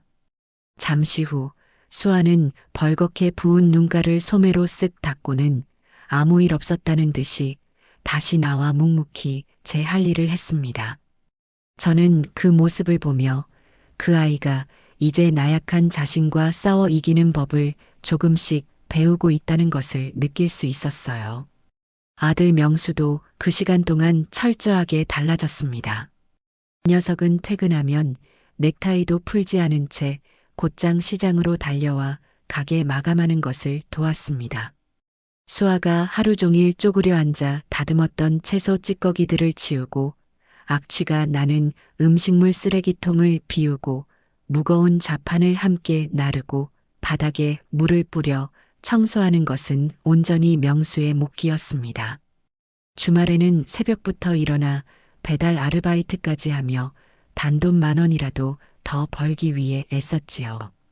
집에 돌아가면 피곤에 지쳐 쓰러져 잠든 아내의 퉁퉁 부은 다리를 주물러주고 상처난 손에 정성껏 약을 발라주었습니다. 맹목적인 사랑에 눈이 멀어 아내의 허물조차 제대로 보지 못했던 과거의 어리석은 남편이 아니었어요. 이제는 아내의 고통과 삶의 무게를 함께 나누고 온전히 책임지려 하는 진짜 가장으로 거듭나고 있었습니다. 2달이 훌쩍 지난 어느 날 수아는 처음으로 월급이라는 것을 받게 되었습니다. 저는 다른 직원들과 똑같이 그 아이가 일한 날짜를 정확하게 계산해서 일당을 쳐주었지요. 낡고 누런 봉투에 현금을 담아 수아에게 건네자 그 아이는 마치 아주 귀한 물건이라도 되는 양 떨리는 손으로 봉투를 받아들었습니다. 그리고는 그 안에 든 꼬깃꼬깃한 지폐들을 한참 동안 말없이 내려다보더군요. 그 아이의 눈에 그렁그렁 눈물이 고였습니다. 100만 원이 조금 넘는 어찌 보면 하찮은 액수였지만 그 돈은 수아가 제 인생에서 처음으로 정직한 땀을 흘려본 돈이었습니다. 그 돈의 진짜 가치와 무게를 이제야 비로소 뼈저리게 깨닫게 된 것이겠지요. 수아는 그 돈 봉투를 제게 다시 내밀었습니다. 어머니, 이걸로는 제가 진 빚을 갚기에 턱없이 부족해요. 이걸로라도 빚 갚는데 보태주세요. 저는 그 봉투를 받지 않고 단호하게 수아의 손을 밀어냈습니다. 아니다. 이건 네가 피땀 흘려본 네 인생의 첫 월급이다. 그러니 이 돈만큼은 너를 위해 써라. 사고 싶었던 옷을 사도 좋고 먹고 싶었던 음식을 사 먹어도 좋다. 그리고 빚은 앞으로 너희 2사람이 함께 벌어서 갚아나가면 된다. 천리 길도 한 걸음부터라고 했다. 조급해하지 마라. 정직하게 한 걸음씩 걷다 보면 언젠가는 반드시 끝이 보일 게다. 제 말에 수아는 결국 참았던 눈물을 터뜨리고 말았습니다. 그 눈물은 지난날의 후회나 서러움의 눈물이 아니었습니다. 고된 노동의 신성한 대가를 통해 새로운 삶의 의미와 희망을 발견한 자의 뜨겁고 맑은 감격의 눈물이었습니다. 그날 밤 저희 3사람은 오랜만에 집에서 함께 저녁을 먹었습니다. 수아는 자신의 첫 월급으로 사온 돼지고기를 듬뿍 넣어 김치찌개를 끓였습니다. 그리고 저희는 그 김치찌개 한 그릇을 앞에 놓고 그 어떤 값비싼 만찬보다 더 풍성하고 따뜻한 저녁 식사를 나누었습니다. 시간은 흐르는 물과 같아서 막으려 해도 막을 수 없고 잡으려 해도 잡히지 않는 법이지요. 혹독했던 여름이 찜통 같은 더위를 남기고 물러가자 시장의 좌판 위에는 풍성한 가을이 내려앉았습니다. 그리고 그 가을이 매서운 겨울바람에 자리를 내어줄 때까지 저희 가족에게는 참으로 많은 변화가 있었습니다. 가장 놀라운 변화는 역시 며느리 수아였습니다. 이제 수아는 제가 알던 과거의 그 철없고 교만했던 아이가 아니었어요. 처음 시장에 나왔을 때 어쩔 수 없이 억지로 입었던 몸빼바지와 고무장화는 이제 그 아이에게 세상에서 가장 편안하고 익숙한 작업복이 되었습니다. 배곡처럼 희고 가늘기만 하던 손가락은 사계절 내내 흙과 물을 만진 탓에 굳은 살이 깊게 박이고 마디마디가 굵어져 영락없는 시장 상인의 투박한 손이 되었지요. 하지만 저는 알고 있었습니다. 그 어떤 화려한 보석 반지보다 거칠어진 그 아이의 손이 수천 배는 더 아름답고 귀하다는 것을요. 수아는 이제 척 보기만 해도 어떤 배추가 속이 꽉 찼는지, 어떤 무가 더 단단하고 맛있는지를 저보다 더 잘 골라냈습니다. 손님들과 스스럼 없이 거친 농담을 주고받으며 단골을 만드는 수완도 제법 늘었지요. 교묘하게 가시를 세우고 상대를 깎아내리던 예전의 말투는 흔적도 없이 사라지고 그 자리에는 괄괄하지만 사람 냄새나는 시장의 언어가 완벽하게 자리 잡았습니다. 한 번은 이런 일도 있었습니다.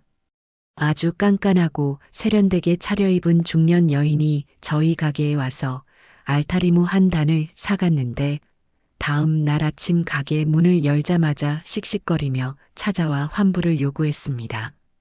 집에 가서 김치를 담갔더니 무가 너무 짜고 맛이 없다는 것이었지요. 무가 짜다는 것은 생전 처음 들어보는 불평이었습니다. 딱 보니 일부러 트집을 잡아 돈을 돌려받으려는 속셈이 뻔했지요. 예전 같았으면 제가 나서서 그 여인의 코를 납작하게 만들어 주었겠지만 그날은 제가 나서기 전에 수아가 먼저 앞으로 나섰습니다. 손님, 어제 사가신 알타리무가 이거 맞아요? 저희 가게 무는 해남 땅끝 마을에서 계약 재배로 가져오는 거라 달고 맛있기로 이 시장에서 소문이 자자한데요. 혹시 소금에 너무 오래 절이신 건 아니고요? 뭐야, 지금 내가 김치 담글 줄도 모르는 사람이라는 거야? 젊은 애가 말하는 싸가지 좀 봐. 당장 주인 나오라 그래. 여인이 버럭 소리를 지르며 목소리를 높이자 수아는 조금도 물러서지 않고 차분하게 대꾸했습니다. 제가 이 가게 주인입니다. 그리고 손님 말씀 함부로 하지 마세요. 여기 시장 사람들 지금 다 손님 쳐다보고 있습니다. 멀쩡한 물건 사가서 일부러 흠집 내고 환불해달라고 생떼 쓰는 거, 그거 아주 나쁜 버릇이에요. 다른 가게 가서도 그러셨다면서요. 정 억울하시면 그 김치 들고 구청 위생과에 가서 성분 검사라도 받아보시지요. 그때 가서 누가 옳은지 가려보면 될 일 아닙니까? 수아의 당차고 논리적인 태도에 여인은 오히려 기가 질려 얼굴이 벌개졌습니다. 꿀먹은 벙어리가 되어 아무 말도 못하고 있자 주변에서 구경하던 상인들이 하나둘씩 수아의 편을 들어주기 시작했습니다. 맞아. 저 집 채소 싱싱하고 맛있기로 유명한데 어디 와서 행패야. 아주머니 지난번에는 옆집 과일 가게 가서 썩은 과일 줬다고 난리치더니 또 시작이네 또. 결국 사방에서 쏟아지는 비난을 견디지 못한 여인은 두고 봐. 라는 상투적인 말을 남기고는 주랭랑을 치고 말았습니다. 저는 그 모든 광경을 가게 뒤편에서 흐뭇한 미소로 지켜봤습니다. 이제 제 도움이 없어도 수아는 스스로의 힘으로 자신을 지키고 제 가게의 명예를 지킬 만큼 강하고 지혜로워져 있었습니다. 그날 저녁 저는 묵묵히 가게를 정리하는 수아의 등 뒤에 다가가 따뜻한 쌍화차 한 잔을 건넸습니다. 고생했다, 우리 며느리. 오늘 아주 똑 부러지게 잘했다는 제 칭찬에 수아는 그저 어머니한테 배운 대로 한 것뿐인거려라며 멋쩍게 웃어 보일 뿐이었지요. 아들 명수 역시 그 시간 동안 꾸준히 그리고 묵묵히 성장하고 있었습니다. 녀석은 회사 일이 끝나면 시장으로 달려와 가게 일을 돕는 것을 하루도 거르지 않았습니다. 주말에 짬짬이 하던 배달 아르바이트도 계속했지요. 두 사람은 그렇게 매달 들어오는 월급과 아르바이트비를 한 푼도 허투루 쓰지 않고 빚을 갚아나갔습니다. 가장 이자가 비싼 대부업체의 빚부터 차근차근 청산하기 시작했지요. 얼마 전에는 드디어 마지막 대부업체 빚을 전부 갚았다며 두 사람이 손을 꼭 잡고 제게 찾아와 통장 내역을 보여주며 아이처럼 기뻐했습니다. 그들의 얼굴에는 고된 삶의 피곤한 기색이 역력했지만 그 누구보다 행복하고 단단해 보였습니다.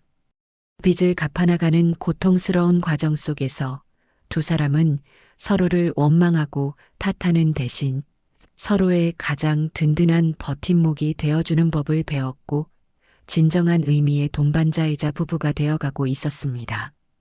그러던 어느 일요일 저녁이었습니다. 그날은 모처럼 시장 전체가 문을 닫는 정기 휴일이라 저도 집에서 하루 종일 밀린 잠을 자며 모처럼의 여유를 즐기고 있었지요. 저녁 무렵 현관문 초인종이 울렸고 문을 열어보니 아들 내외가 환한 얼굴로 서 있었습니다.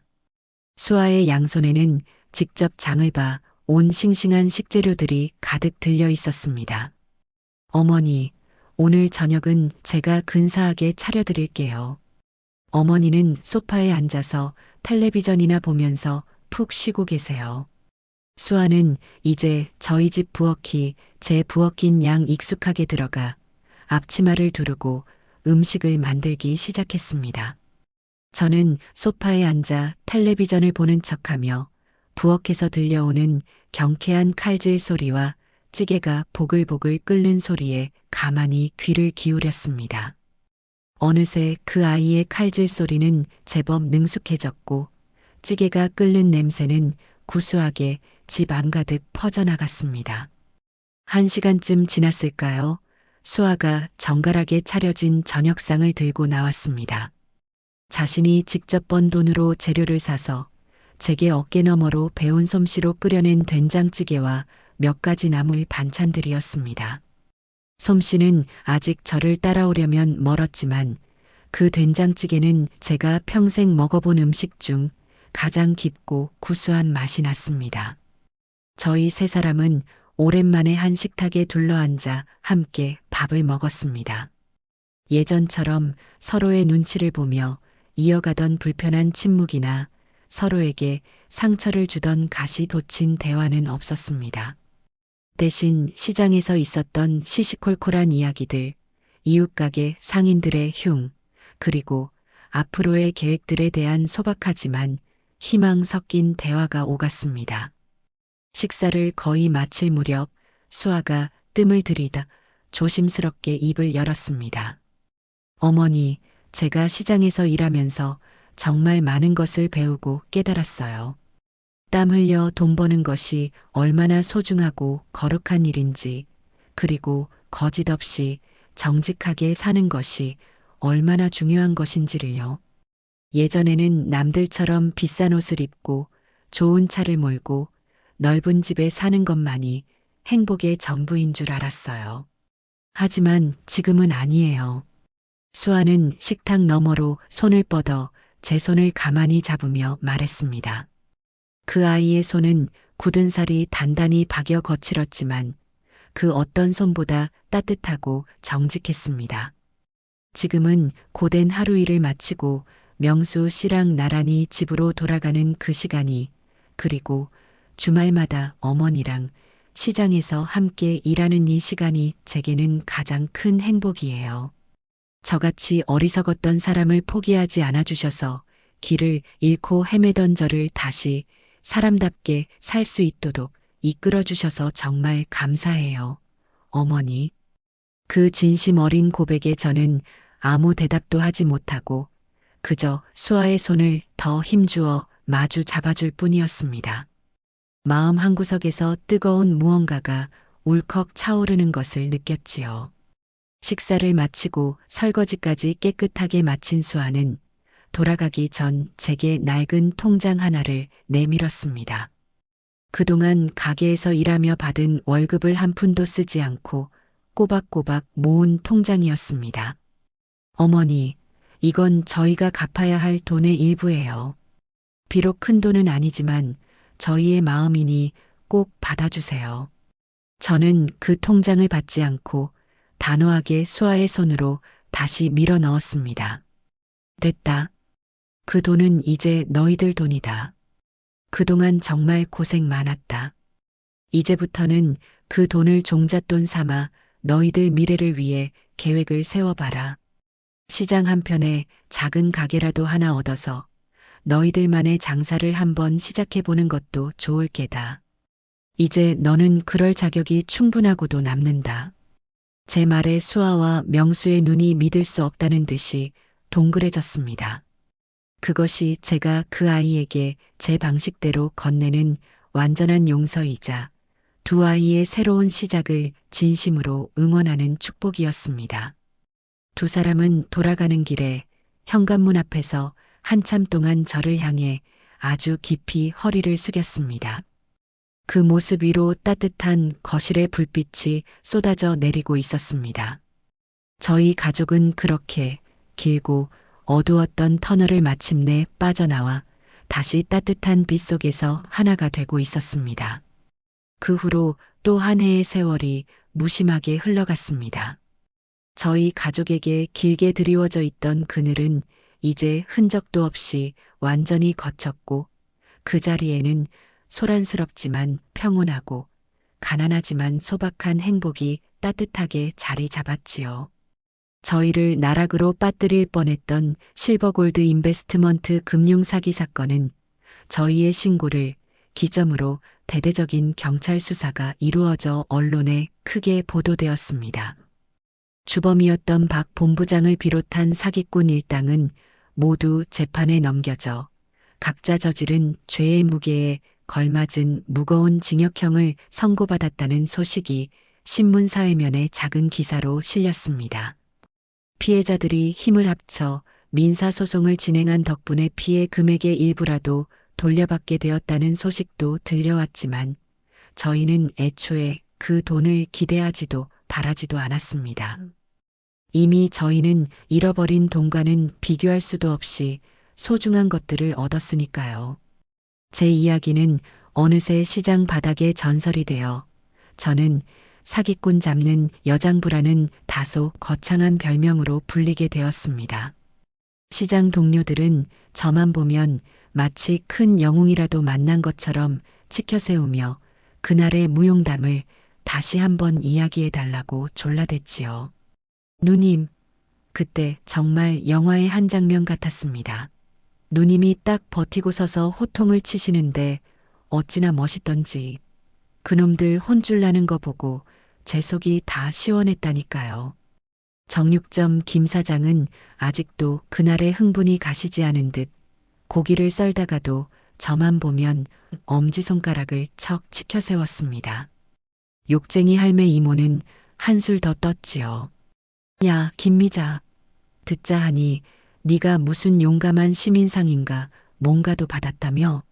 아주 출세했네, 출세했어.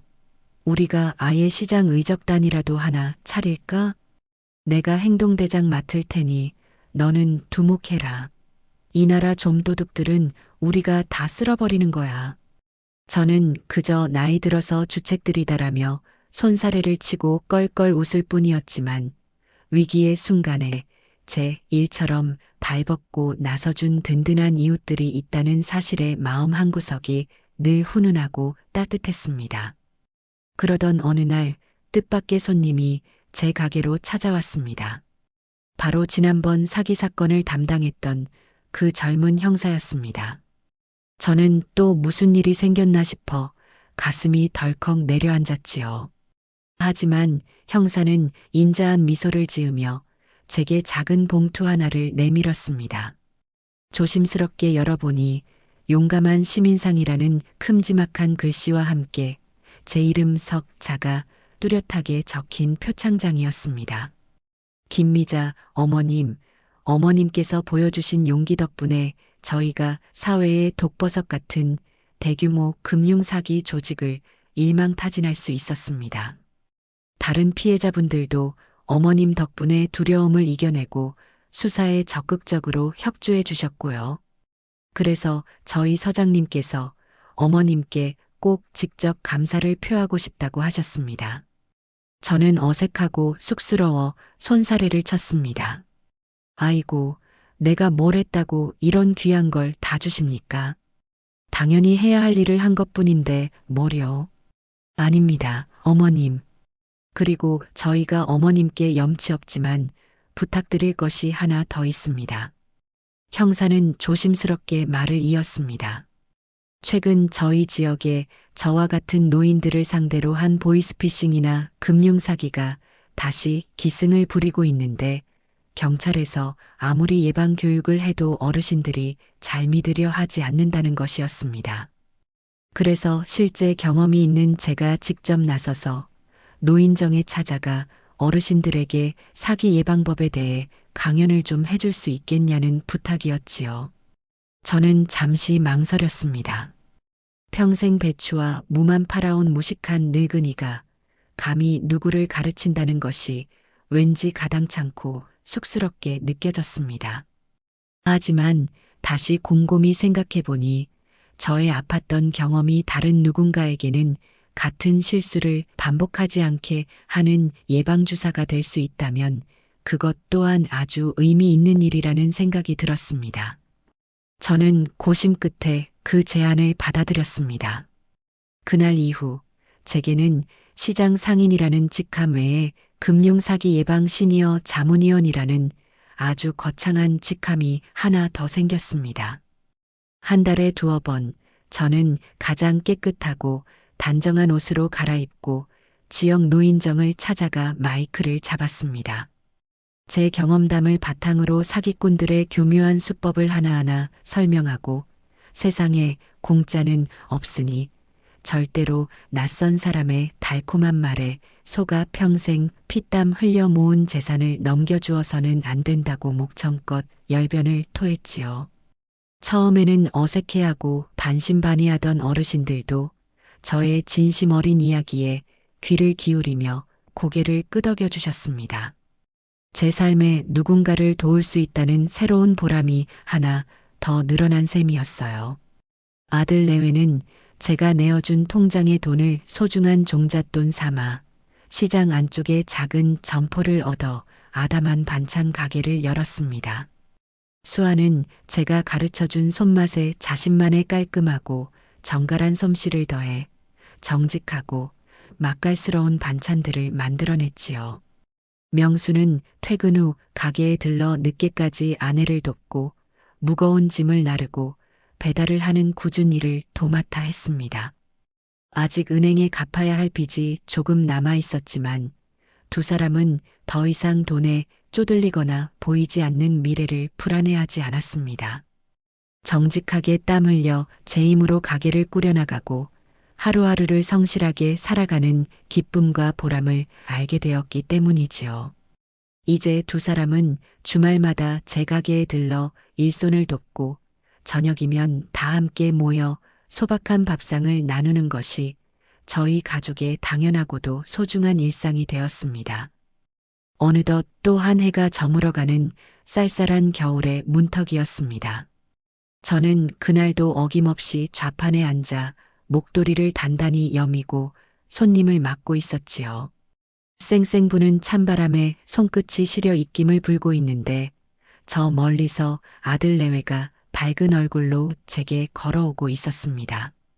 수아의 손에는 김이 모락모락 나는 따끈한 찐빵이, 명수의 손에는 제가 좋아하는 뜨거운 믹스커피가 들려 있었어요.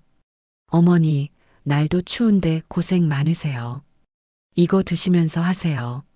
수아는 제 손에 찐빵을 쥐어주고는 너무나도 자연스럽게 제 옆에 쪼그려 앉아 시든 배춧잎을 다듬기 시작했습니다.